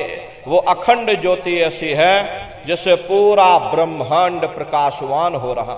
जितनी भी अवतारी शक्तियां आई, भगवान राम आए, राम को वहीं से नीचे उतारा गया। इसीलिए उस देश को अयोध्या नगरी या कौशलपुर देश भी कहा जाता है। अरे गोस्वामी जी महाराज जब साधना करके वहां पहुंचे, तभी गोस्वामी जी महाराज ने रामचरितमानस में लिख दिया। देखो प्रेमी भाई बहनों, रामचरितमानस में गोस्वामी जी महाराज ने जो भी लिखा है, जब उन्होंने साधना किया, साधना करके जब ऊपर गए, ऊपर जा करके जो कुछ उन्होंने अपनी दिव्य दृष्टि से देखा वो रामचरितमानस में लिख दिया। आप लोग ऊपर गए नहीं, आपने कुछ देखा नहीं, इसीलिए आप अर्थों को समझ नहीं पाते हो और अर्थ का अनर्थ कर देते। तो क्या लिखा गोस्वामी जी महाराज ने? देखिए गोस्वामी जी महाराज रामचरितमानस में लिखते हैं कि मोद्यो नैन त्रसत में भयो, पुन चितवत कौशलपुर गयो। जब मैंने अपने बाहर की आंख बंद की, मेरी अंतर की आंख खुल गई और मैं क्या देख रहा हूं, मैं कौशलपुर देश में पहुंच गया। मोहे विलोक राम मुस्काई, मुझे देख करके भगवान राम प्रसन्न हो गए। उन्होंने ऊपर जाने का मुझे रास्ता दे दिया। मैं ऊपर जा करके क्या देख रहा हूं, उधर माज सुनंडज राया, देखें बहु ब्रह्मांड निकाया, अति विचित्रता लोके अनेका, रचना अधिक एक तेका। विचित्र विचित्र भांत के वहां पर लोक बने हुए, एक से बढ़कर एक सुंदर। सोने के वहां पर महल बने जिनकी शोभा अवर्णीय है। प्रेमी भाई बहनों, वो असली अयोध्या नगरी है, वो भगवान राम का असली देश है। और जब आप लोग साधना करके वहां पहुंचोगे और अपनी दिव्य दृष्टि से उस अयोध्या नगरी को जब आप स्वयं देखोगे, अरे तुम देखते रह जाओगे, ये क्या ईश्वर की लीला है, कैसे उसकी कारीगरी है, अनंत उसकी सत्ता है, अनंत उसका प्रकाश है। उसी आनंद को पा करके बड़े बड़े राजे महाराजाओं ने अपने राजकाज पर ठोकरें मार दी और जंगलों में जाकर के नंगे हो करके नाचने लगे।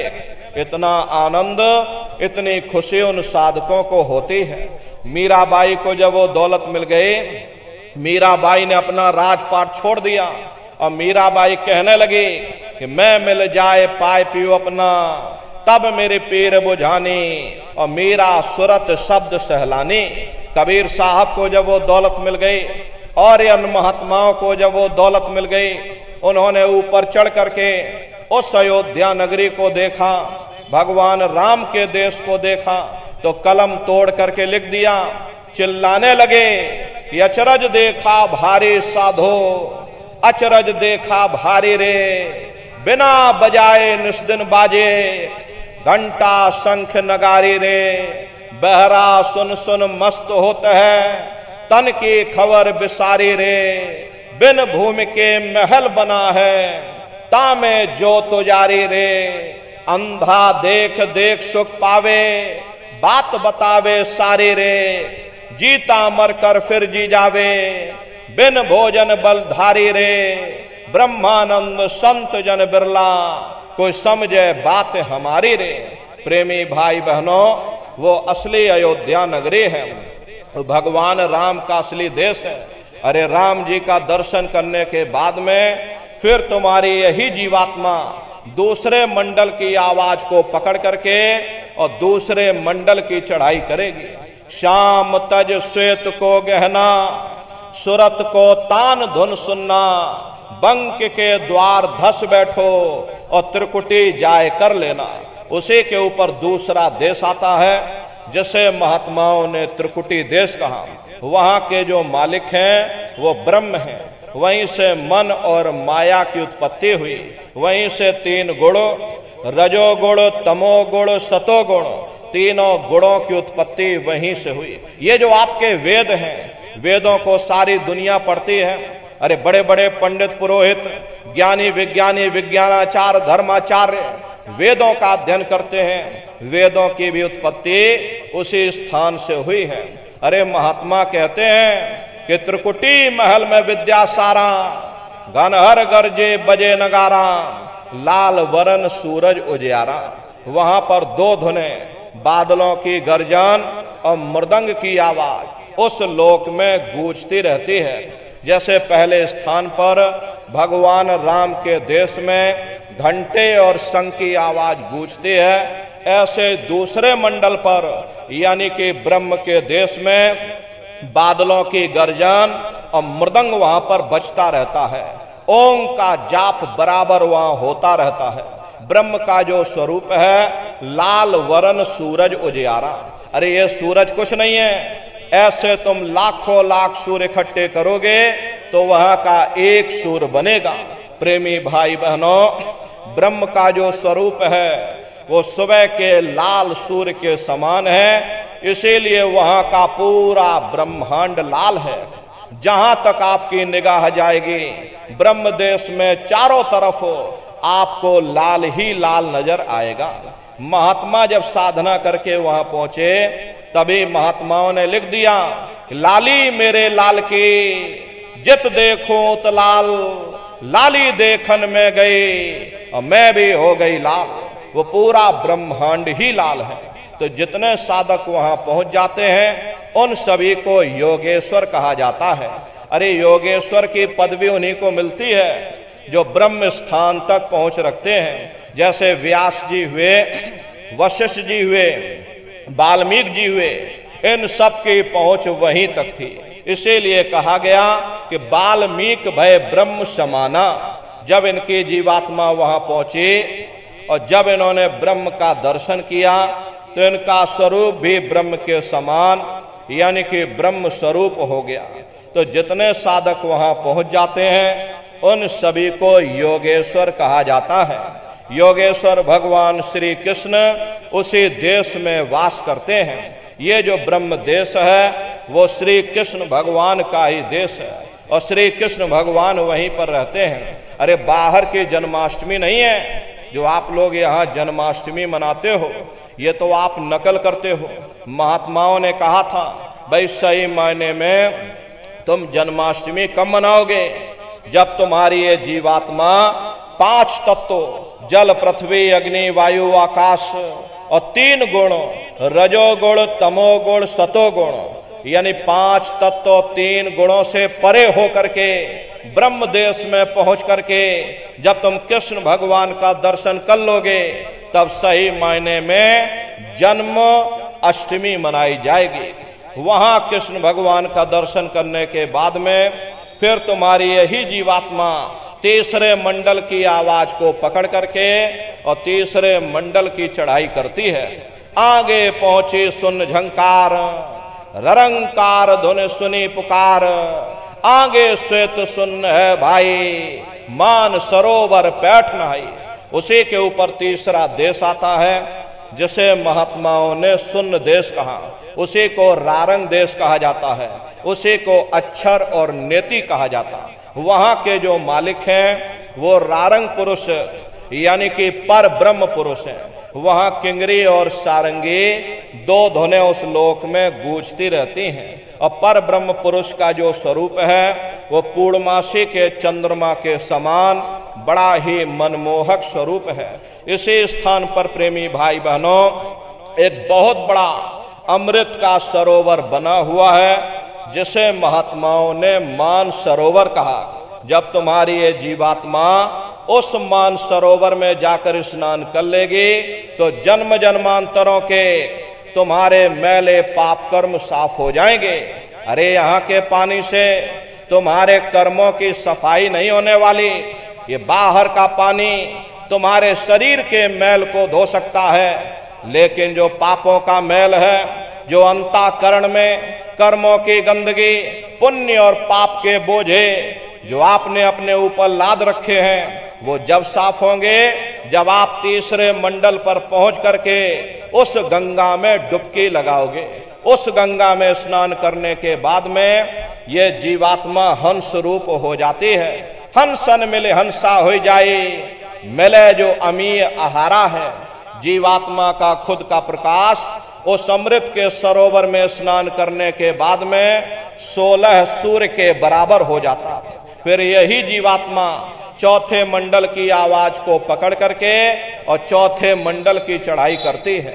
2 पर्वत के संग निहारो, भंवर गुफाते संत पुकारो। 2 पर्वतों को पार करने के बाद में वो बड़ा सुंदर देश आता है जिसे महात्माओं ने भंवर गुफा कहा।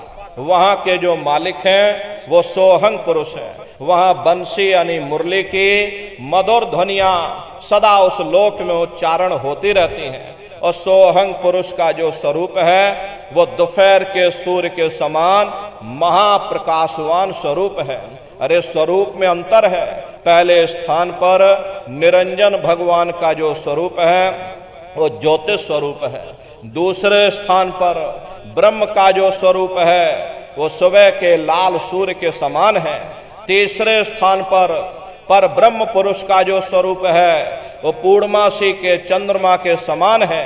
और चौथे स्थान पर सोहंग पुरुष का जो स्वरूप है वो दोपहर के सूर्य के समान महाप्रकाशवान स्वरूप है। और वहां के धनी का दर्शन करने के बाद में ताके परे धाम सतनामा, बीन बजे सतलोक ठिकाना। सोहंग देश के ऊपर वो 5वां देश आता है जिसे महात्माओं ने सचखंड देश कहा। वो सचखंड देश अजर अमर अविनाशी सदा एक रस रहने वाला देश है।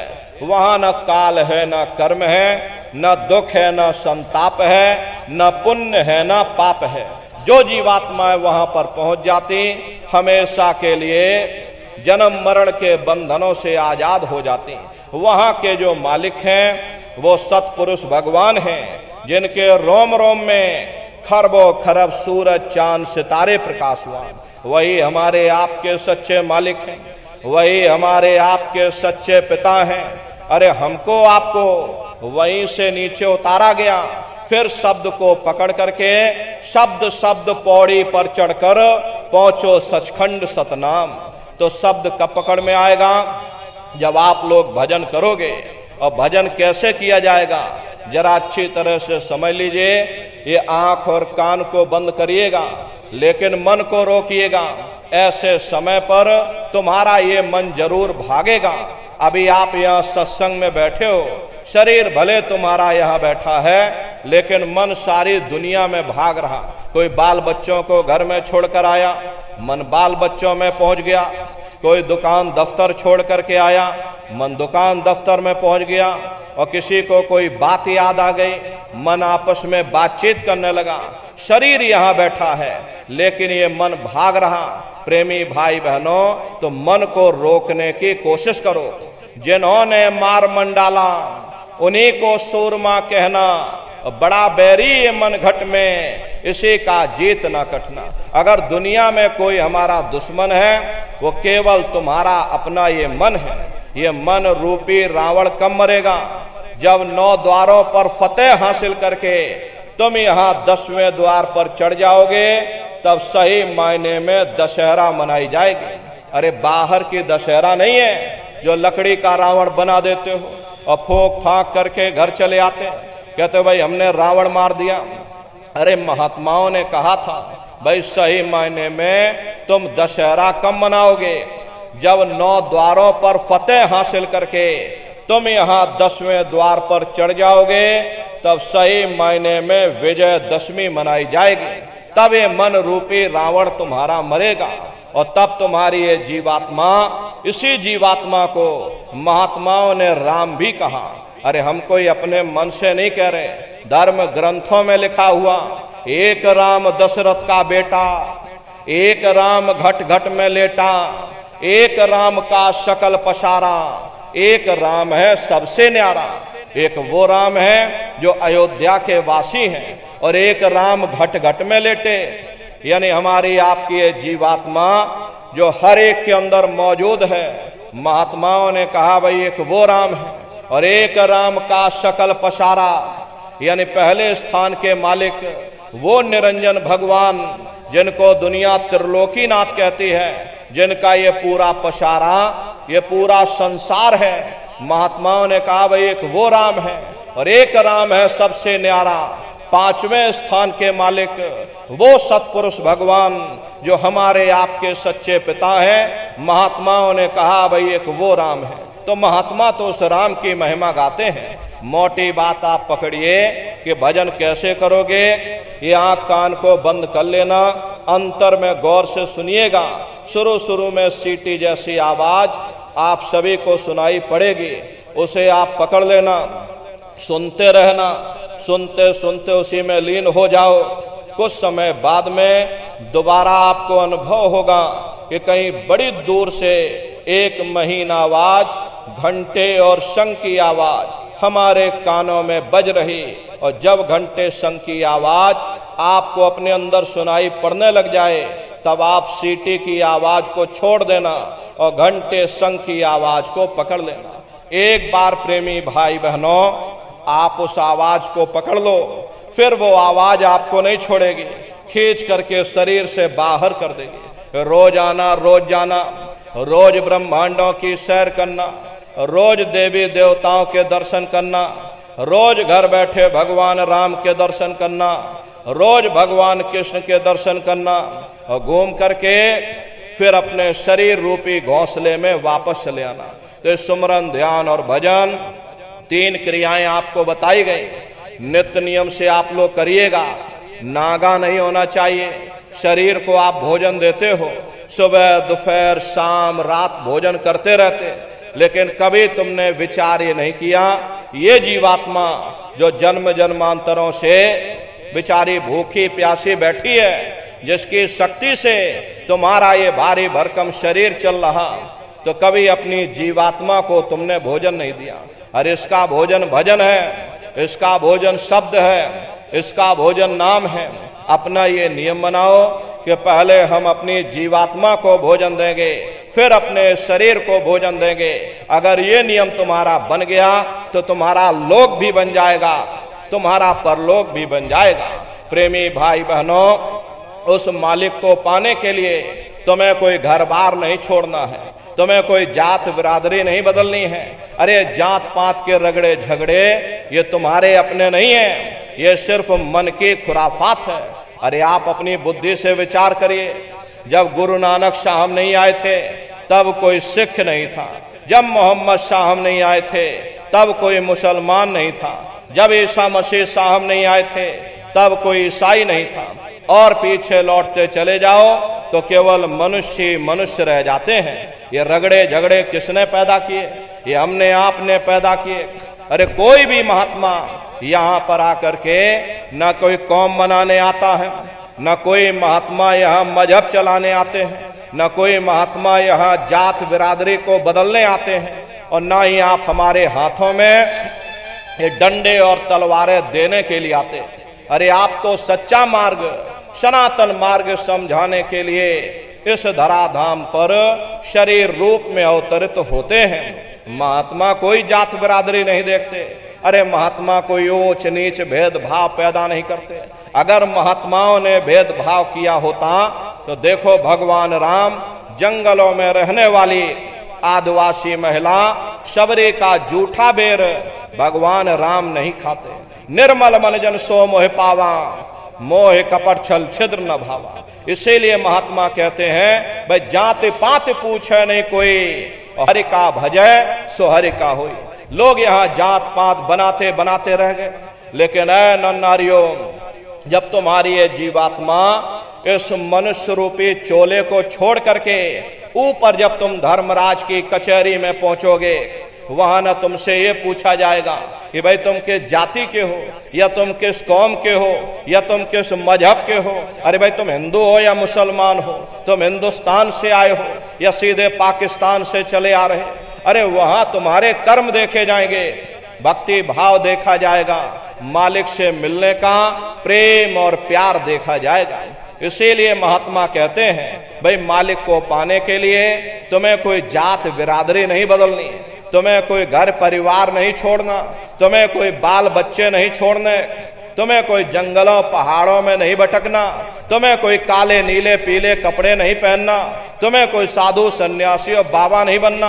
अरे भाई तुम अपने अपने घर परिवार में रहो, अपने अपने बाल बच्चों के साथ रहो, अपने अपने समाज में रहो, समाज की रीत नीत नियम के अनुसार रहो, मेहनत और ईमानदारी से काम करो, और 24 घंटे में से घंटा 2 घंटा समय निकाल करके सुमरन ध्यान और भजन करिएगा। यही दौलत तुम्हारे काम आएगी। बाकी सब रगड़े झगड़े ये सब तुम्हारे यहीं पड़े रह जाएंगे। सुई की एक नोक भी तुम्हारे साथ में जाने वाली नहीं है। बड़े बड़े राजे महाराजे आए, सारी जिंदगी उन्होंने ये किला बनाते बनाते गुजार दिया। आज उनके किलों को जाकर देखो, आज खंडहर बने पड़े हुए हैं। विश्व विजेता सिकंदर सारी दुनिया पर राज करने का ख्वाब देखता था, वो भी मुट्ठी खोल करके चला गया। अरे कोई क्या साथ लेकर जाएगा? जो चीज तुम्हारे साथ में जाने वाली वो केवल परमात्मा की भक्ति है। इसलिए प्रेमी भाई बहनों, वो दौलत कमा लो जो अंत समय में तुम्हारे काम आवे, वरना ये समय तुम्हारा निकलता जा रहा। ये श्वासों की पूंजी ये दिन प्रतिदिन करें, एक समय ऐसा आएगा ये बुलबुला तुम्हारा फूट जाएगा, फिर न जाने ये मनुष्य शरीर तुमको मिले ना मिले। अरे भटकते रह जाओगे युगों युगों के लिए उन नरकों और चौरासियों में। इसलिए प्रेमी भाई बहनों, अहो भाग्य है आपका, आपको ये मनुष्य शरीर मिल गया, आपको ये मौका मिल गया। इस मौके का लाभ उठाओ, मनुष्य रूपी मंदिर में बैठ करके वो आत्मधन कमा लो, वो खजाना कमा लो जिससे तुम्हारी जीवात्मा का कल्याण हो जावे। तो सुमरन ध्यान और भजन नित्य नियम से आप लोग करिएगा। और देखो प्रेमी भाई बहनों, हमारी आपसे प्रार्थना है कि आप सभी लोग शाकाहारी रहिएगा, क्योंकि हमारे गुरु महाराज ने शाकाहार पर विशेष जोर दिया। गुरु महाराज हमारे कहते थे कि बच्चे बच्चियों तुम लोग शाकाहारी रहना, शाकाहार का प्रचार करते रहना, इसी से देश और दुनिया में भारी परिवर्तन होगा। प्रेमी भाई बहनों, अरे परिवर्तन कोई कानून बनाने से नहीं होगा, परिवर्तन कोई आंदोलन करने से नहीं होगा, परिवर्तन कोई तोड़फोड़ करने से नहीं होगा। परिवर्तन तब होगा जब लोगों के विचार बदलेंगे, लोगों की भावनाएं बदलेंगी, और विचार जब बदलेंगे जब लोगों का खान पान शुद्ध होगा। अरे देसी कहावत है, जैसा खाए अन्न वैसा होए मन। जब इंसान पशुव्रती भोजन करेगा तो उसकी बुद्धि स्वतः ही पशुओं जैसी हो जाएगी। फिर जिस शराब के नशे में माँ बहन बेटी की पहचान खत्म हो जाए, उस शराब को पी करके यह कैसे पता चलेगा ये क्या अच्छा और क्या बुरा है। यही कारण है कि आज घर समाज में ये दुनिया भर के अत्याचार और दुनिया भर के व्यभिचार फैले हुए। अरे हम लोग देखिए मंदिर बनवाते हैं, उन मंदिरों में नहा धो करके जाते, कहते भाई परमात्मा के रहने की जगह है, हमको नहा धो करके जाना चाहिए, फूल अगरबत्ती ले जाना चाहिए। कोई उन मंदिरों में कूड़ा कचड़ा नहीं डालता। अगर तुम कूड़ा कचड़ा डालोगे तो आपस में लाठियां चल जाएंगी। फिर ये जो हरि मंदिर है, ये पंच भौतिक शरीर जिसे महात्माओं ने हरि मंदिर कहा, इसमें तुम हाड़ मांस के लोथड़े डालते हो, इसमें तुम शराब के कतरे डालते हो, इसमें तुम मुर्गा मुर्गी काट करके डाल रहे, इसमें तुम मांस मछली काट करके डाल रहे। अपने बनाए हुए ईंट गारे के मंदिर की तुम कद्र करोगे और परमात्मा के बनाए हुए इस मानव मंदिर को तुमने जीते जी कब्रिस्तान बना दिया तो सख्त सजा मिलेगी। अरे महात्माओं ने लिखा है कि तिल भर मच्छी खाई के कोट गऊ दे दान और काशी करवट जा मरे और निश्चय नरक निदान। यदि तिल भर भी मच्छी खा करके फिर चाहे कोटान कोट तुम गऊओं का दान करो और काशी में जाकर के मत्था रगड़ते रगड़ते अपनी पूरी जिंदगी वहां पर गुजार दो, फिर भी तुमको तुम्हारे गुनाहों की सजा मिलेगी, कोई बच नहीं सकता।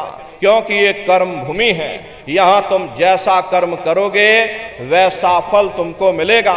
देखिए इस कर्म भूमि पर कृष्ण भगवान तक नहीं बच पाए, उस समय बाली को छिप करके बाण मारा, वही बाली कृष्ण अवतार में बहेलिया बन करके आ गया। कृष्ण भगवान के पैरों में पद्म चमकता था, हिरण की आंख समझ करके और बहेलिया ने निशाना मार दिया, और जब पास में आकर के देखा कृष्ण भगवान थे, अफसोस करने लगे। लेकिन कृष्ण भगवान ने उसको समझाया कि भाई इसमें तुम्हारा कोई दोष नहीं, उस समय हमने तुमको मारा, आज तुमने हमको मार दिया, हमारा तुम्हारा अदला बदला पूरा हो गया। कर्म प्रधान विश्व रच राखा, जो जस करे सो तस फल चाखा। ये कर्मों का ऐसा देश है, यहाँ तुम जैसे बीज बोगे वैसे फसल काटोगे। इसलिए प्रेमी भाई बहनों, हमारी आपसे प्रार्थना है कि आप सभी लोग शाकाहारी रहिएगा। ये तरह तरह की बीमारियां जो आज के समय में आ रही हैं, इसका मुख्य कारण एक ही है, लोगों का खान पान गंदा हो गया। अरे आप अपनी बुद्धि से विचार करिए, जब इंसानों के खून में जानवरों का खून मिल जाएगा, इंसानों के अंदर जब जानवरों के कीटाणु पहुंच जाएंगे, तो न जानवरों की दवा काम में आएगी न इंसानों की दवा काम में आएगी। तो परिणाम क्या होगा? ऐसी महामारियां फैलेंगी। अभी कोरोना जैसी महामारी आई, पूरा विश्व तबाह हो गया, लोग अपने अपने घरों में कैद हो गए, कोई किसी से मिलने को तैयार नहीं। न जाने कितने घर परिवार उजड़ गए, न जाने कितनी लाशें बह गई, न जाने कितने बच्चे अनाथ हो गए, न जाने कितनी माताएं विधवा हो गई। लाखों लाख रुपया लेकर के लोग अस्पतालों के चक्कर काटते रह गए, एक ऑक्सीजन का सिलेंडर नसीब नहीं हुआ। अरे कारण क्या है? कारण यही है, जब जानवरों के कीटाणु इंसान के शरीर में प्रवेश कर जाएंगे तो आने वाले समय में ऐसी महामारियां और फैलेंगी। इसलिए नर नारियों, हमारी आपसे प्रार्थना है कि आप सभी लोग शाकाहारी रहिएगा। कोई ऐसा नशा मत करो जिससे बुद्धि तुम्हारी पागल हो जाए और घर में माँ बहन बेटी की पहचान खो दो। अरे प्रेमी भाई बहनों, उस समय देखिए एक द्रौपदी के चीर हरण से पूरा महाभारत मौन हो गया। प्रेमी भाई बहनों, महाभारत हो गई, न जाने कितने राजे महाराजे मारे गए। उस समय भीष्म पितामह मौन रहे, गुरु द्रोण मौन रहे। इसका नतीजा क्या हुआ? महाभारत हो गया, लाखों करोड़ों लोग काल के गाल में समा गए। एक द्रौपदी के चीर हरण से इतना बड़ा महाभारत हो गया। आज कलयुग में शराब के नशे में न जाने कितनी माताओं बहनों पर अत्याचार हो रहा, शराब के नशे में न जाने कितना व्यभिचार हो रहा। इसका भारी परिणाम आवाम जनमानस को भोगना पड़ेगा। हमारे गुरु महाराज कहते थे, राख बनेंगे महानगर तक, एटम के अंगारों से पत्ता पत्ता झुलस जाएगा। विश्व युद्ध टंकारों से मानव की क्या पेश चलेगी, अंबर तक फट जाएगा। इस धरती का सारा आंगन लाशों से पड़ जाएगा। महाशक्तियां दुनिया भर के मिट्टी में मिल जाएंगे। क्रूर विधर्मी मानव की तब अकल ठिकाने आएगी। ऐसा भीषण बम भोले का तांडव होने वाला है। और जागो जागो दुनिया वालों, समय बदलने वाला है। इसलिए नर नारियों, हमारी आपसे प्रार्थना है कि आप लोग शाकाहारी रहो, सदाचारी रहो, चरित्रवान रहो। कोई ऐसा नशा मत करो जिससे बुद्धि तुम्हारी पागल हो जाए और घर में माँ बहन बेटी की पहचान खो दो। अरे आप अपने आप को कट्टर हिंदू मानते हो। अरे भाई, हम कट्टर हिंदू हैं, हमसे बड़ा सनातनी दुनिया में कोई नहीं। हम भगवान राम को मानने वाले, हम बजरंगबली को मानने वाले, हम महात्मा बुद्ध को मानने वाले, हम महात्मा कृष्ण को मानने वाले। अरे भाई, आप राम को मानते हो, आप महात्मा बुद्ध को मानते हो, आप भगवान कृष्ण को मानते हो, तो उनके आदर्शों पर भी चलना सीखो। भगवान राम ने कभी नहीं कहा कि तुम मांस खाओ, या भगवान कृष्ण ने कभी नहीं कहा कि तुम शराब पियो। जितने देवी देवता अवतार हुए सभी यही कह करके गए, अहिंसा परमो धर्म। अगर हमने किसी को बनाया नहीं तो मिटाने का अधिकार हमारे पास नहीं। अरे आप इंसान हो, इंसान का काम है दया करने का। दया धर्म का मूल है। इसलिए आप जीवों पर रहम करो, रूहों पर रहम करो। सभी लोग शाकाहारी रहना और शाकाहार का प्रचार अपने अपने क्षेत्रों में बराबर आप लोग करते रहिएगा। अरे सतयुग कैसे आएगा, राम राज कैसे आएगा? राम राज कोई भाषण देने से नहीं आएगा, राम राज कोई नारा लगा देने से नहीं आएगा, राम राज कोई भगवा लहरा देने से नहीं आएगा, राम राज कोई हिंदू मुसलमान करने से भी नहीं आएगा। राम राज जब आएगा जब लोगों के अंदर अच्छे विचार आएंगे। वरना राम के समय में भी रावण जैसे असुर होते थे, कृष्ण के समय में भी कंस जैसे असुर होते थे। अरे तब भी लड़ाइयां होती थी, तब भी युद्ध हुआ करते थे। राम राज का मतलब है अच्छे विचारों का आना। और अच्छे विचार जब आएंगे जब हर इंसान मानव धर्म का पालन करेगा। अरे मानव धर्म क्या कहता है? सत्य, दया, अहिंसा, प्रेम और करुणा, यही मानव धर्म का आधार है। जब मानव के अंदर मानवता आ जाएगी, मानव के अंदर दया आ जाएगी, मानव के अंदर करुणा आ जाएगी, ये मानव दूसरों की पीड़ा को अपनी पीड़ा समझने लग जाएगा। अरे जब इंसान के अंदर इंसानियत आ जाएगी तब सही मायने में देश में राम राज आ जाएगा। इसीलिए महात्माओं ने कहा है, भाई राम राज को लाना है तो पहले मानव धर्म अपनाना है। मानव को पहले मानव धर्म अपनाना पड़ेगा, मानव को मानवीय गुण अपनाने पड़ेंगे। इसीलिए हमारे गुरु महाराज कह करके गए, बच्चा गांव गांव जा करके तुम हमारे संदेशों को जन जन के बीच में पहुंचा दो। गांव गांव के लोग शाकाहारी हो जाएं, गांव गांव के लोग सदाचारी हो जाएं, गांव गांव के लोग चरित्रवान हो जाएं, आंखों में माँ बहन बेटी की पहचान कायम हो जाए। तो जब हमारा ये गांव बदल जाएगा तो पूरा समाज बदल जाएगा। निश्चय ही कलयुग में सतयुग आ जाएगा। इसलिए प्रेमी भाई बहनों, धर्म के प्रचार में आप सभी लोग अपना अपना योगदान दीजिएगा। देखिए हमारे गुरु महाराज को, हमारे गुरु महाराज परम संत बाबा जय गुरुदेव जी महाराज ने एक अच्छे समाज के निर्माण के लिए, चरित्रोत्थान के लिए, लोगों को शाकाहारी और सदाचारी बनाने के लिए 116 वर्ष की आयु तक अथक मेहनत और परिश्रम किया। हमारे गुरु महाराज ने अपने गुरु की याद में मथुरा दरबार में इतना विशाल मंदिर बनवाया। अरे गुरु महाराज हमारे कहते थे कि बच्चा, मंदिर का वो देवता वहां पर बैठ करके बरकत बांट रहा। अरे आप लोग आइए, वहां कोई रुपया पैसा नहीं चढ़ाया जाता, कोई चंदा चुटकी नहीं। अरे आप लोग आए, मंदिर के देवता के सामने अपनी एक बुराई को चढ़ा दीजिए। वहां पर बुराई चढ़ाई जाती है कि हम आज से मांस मछली नहीं खाएंगे, हम आज से अंडा शराब का सेवन नहीं करेंगे, हम आज से झूठ नहीं बोलेंगे। हम आज से किसी को धोखा नहीं देंगे। अरे आप अपनी एक बुराई चढ़ा दो, आपकी एक मनोकामना पूरी होगी।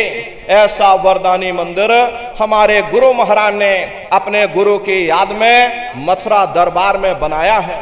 तो उन्हीं की याद में देखिए पावन भंडारे का कार्यक्रम 28 नवंबर से और 2 दिसंबर तक मथुरा दरबार में मनाया जा रहा। तारीख आप सभी लोग याद रखिएगा, 28 नवंबर से 2 दिसंबर तक पूज्य दादा गुरु महाराज का ये पावन भंडारे का कार्यक्रम होने जा रहा। तो आप सभी प्रेमी भाई बहन भंडारे के कार्यक्रम में सब परिवार सादर आमंत्रित हैं, आप लोग पधारिएगा। अरे अपने दरबार का दर्शन करना। देखिए मथुरा दरबार में हमारे गुरु महाराज की एक छोटी सी गौशाला भी है। हमारे गुरु महाराज के पास में कुल 2 गाय थी।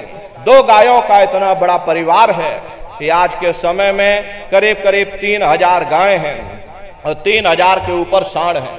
गौशाला अलग है, नंदीशाला अलग है। हमारे यहाँ किसी को बाहर नहीं भेजा जाता, क्योंकि हमारे गुरु महाराज कहकर गए बच्चा इनको यहीं रखना, यहीं सेवा पानी करना। इसीलिए चाहे गाय हो या चाहे बैल हो, हमारे यहाँ किसी को बाहर नहीं भेजा जाता। गायों के लिए अलग से गौशाला है और सांडों के लिए अलग से नंदीशाला बनी है। उसी के बगल में अपना एक बहुत बड़ा कॉलेज है, जिसमें 2,500 से 3,000 बच्चे निःशुल्क विद्यादान करते हैं। कॉपी किताब पढ़ाई लिखाई भोजन पानी बिल्कुल निःशुल्क है। उसी के बगल में अपना एक बहुत बड़ा अस्पताल है। प्रेमी भाई बहनों, वो गुरु महाराज की कर्म भूमि है और हमारे गुरु महाराज की जन्मभूमि, जहां पर हमारे गुरु महाराज का जन्म हुआ, जिला इटावा ग्राम खितौरा में पड़ता है। जैसा भव्य मंदिर मथुरा दरबार में बना हुआ, उसी तरह से भव्य मंदिर गुरु महाराज की जन्मभूमि पर बन करके तैयार हो चुका। ये जो आप पोस्टर देख रहे हो, ये गुरु महाराज की जन्मभूमि का मंदिर है और इधर जो ये पोस्टर लगा है, ये मथुरा दरबार का मंदिर है। तो समय निकाल करके दरबार में आप लोग पधारिएगा, अपने अपने बच्चों को भी साथ में लेकर के आइएगा। हम लोग ये सोचने लगते हैं अरे बच्चों को क्या करेंगे ले जाकर, ये बच्चे छोटे हैं, इनको घर में रहने दो, इनको पढ़ाई लिखाई करने दो। अरे पढ़ाई लिखाई जरूरी है, हम आपकी बात मानते हैं कि आज के समय में शिक्षा बहुत जरूरी है। लेकिन प्रेमी भाई बहनों, शिक्षा के साथ साथ अच्छे संस्कार भी जरूरी है। और संस्कार कोई MA BA की डिग्री कर लेने से नहीं पड़ जाते। अगर MA BA की डिग्री कर लेने से ही इन बच्चों के अंदर संस्कार पड़ गए होते तो हिंदुस्तान में इतने वृद्धाश्रम न खोले जाते। अरे संस्कार पढ़ेंगे महात्माओं के वचनों से, संस्कार पढ़ेंगे सत्संग के माध्यम से। ये बच्चे देश के भविष्य हैं। इन बच्चों के अंदर अच्छी शिक्षा के साथ साथ अच्छे संस्कार डालना ये समय की बहुत बड़ी मांग है। अरे आज के समय में बच्चों के अंदर संस्कारों की कमी देखी जा रही है। वरना पहले के समय में अकेले माँ बाप अपने 4-4 बच्चों को पाल लेते थे, लेकिन आज के समय में वही 4-4 बच्चे, वही MA BA डिग्री और डिप्लोमा किए हुए बच्चे अपने माँ बाप को रोटी नहीं खिला पा रहे। शादी हो जाती है, घर परिवार बांट करके रख दिया, जमीन जायदाद बांट करके रख दी, चूल्हा चौका बांट करके रख दिया, यहाँ तक कि बेचारे बूढ़े माँ बाप को भी बांट करके रख दिया कि 10 दिन तुम हमारे घर छोड़ दो और 10 दिन बाद ले जाओ अपने घर रोटी खिलाओ। अरे सब क्या है? ये संस्कारों की कमी है। ऐ माताओं बहनों, ये बच्चे तुम्हारी धरोहर हैं, ये बच्चे तुम्हारे जीवन की पूंजी हैं। अपनी पूंजी को संभाल करके रखिएगा। इन बच्चों को आप बचपन से तैयार करो, इनको अच्छी शिक्षा देना, इनको अच्छे संस्कार देना, इनको शाकाहारी बनाना, इनको सदाचारी बनाना, इनको चरित्रवान बनाना, और इनको भी तुम राम और कृष्ण बना दो। यही बच्चे बड़े हो करके अपने माँ बाप का नाम रोशन करेंगे, घर और समाज का नाम रोशन करेंगे। इसलिए प्रेमी भाई बहनों, अपने अपने बच्चों के साथ, इष्ट मिष्ट परिवार वालों के साथ आप सभी प्रेमी भाई बहन भंडारे के कार्यक्रम में कृष्ण भगवान की नगरी मथुरा में आप सभी लोग सब परिवार सादर आमंत्रित हैं। आप लोग पधारिएगा। सुमरन, ध्यान और भजन नित्य नियम से आप लोग करते रहना। इतना जान लो प्रेमी भाई बहनों, ये रास्ता बिल्कुल सच्चा है।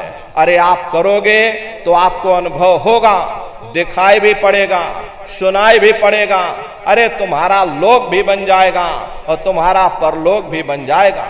इसलिए नित्य नियम से सुमरन, ध्यान और भजन अपने अपने घरों में बैठ करके बराबर आप लोग करते रहिएगा।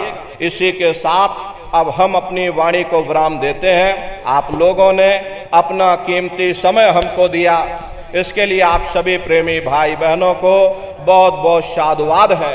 प्रेमी भाई बहनों, आप सभी लोग अपना कीमती समय निकाल करके आए, इसके लिए आप सभी प्रेमी भाई बहनों को बहुत बहुत धन्यवाद है। सबका जीवन मंगलमय हो। इन्हीं शुभकामनाओं के साथ में अब हम अपनी वाणी को विराम देते हैं। सत्संग समाप्त हो जाने के बाद में हम नीचे उतर जाएंगे, बारी बारी से आप लोगों से मिल भी लेंगे। इसलिए आप लोग कोई धक्का मुक्की मत करिएगा, आराम आराम से आइएगा। सबसे पहले माताएं बहनें आएंगी, उसके बाद भाई लोग आएंगे। माताओं बहनों से हमारे हाथ जोड़ करके प्रार्थना है, देखो माताओं बहनों, ये भीड़ भाड़ का समय है। आपने अपने गले में कोई सोने की चैन, कोई लॉकेट डाल रखा है, जरा आप उसे सुरक्षित करके आइएगा, क्योंकि भीड़ भाड़ में बहुत से लोग ऐसे आ जाते हैं, आपका नुकसान करते हैं। आपको भी तकलीफ होती है, हमको भी तकलीफ होती है। इसीलिए हम आपको पहले से सचेत कर रहे हैं। अपने सोने की चैन, कोई मंगलसूत्र आपने डाल रखा है तो सर को, कान को, गले को बिल्कुल ढक करके आप लोग आइएगा। अपने चीजों की सुरक्षा करना ये आपकी जिम्मेदारी बनती है। या थोड़ी देर रुक जाना, जब भीड़ भाड़ कम हो जाए तब आप लोग आ जाइएगा। बगल में गुरु महाराज की गाड़ी है, चरण पादुका है, दर्शन करते हुए। पीछे देखिए जगह जगह काउंटर बने हुए हैं, अलग अलग जगहों पर प्रसाद आपको मिल जाएगा। तो भीड़ भाड़ वहां पर भी मत करना, क्योंकि अलग अलग काउंटर बने हैं। तो जहां भीड़ भाड़ कम हो, आराम से आप लोग सत्संग का प्रसाद लेकर के तब आप लोग अपने अपने घरों की तरफ पधारिएगा। बोलो जय गुरुदेव।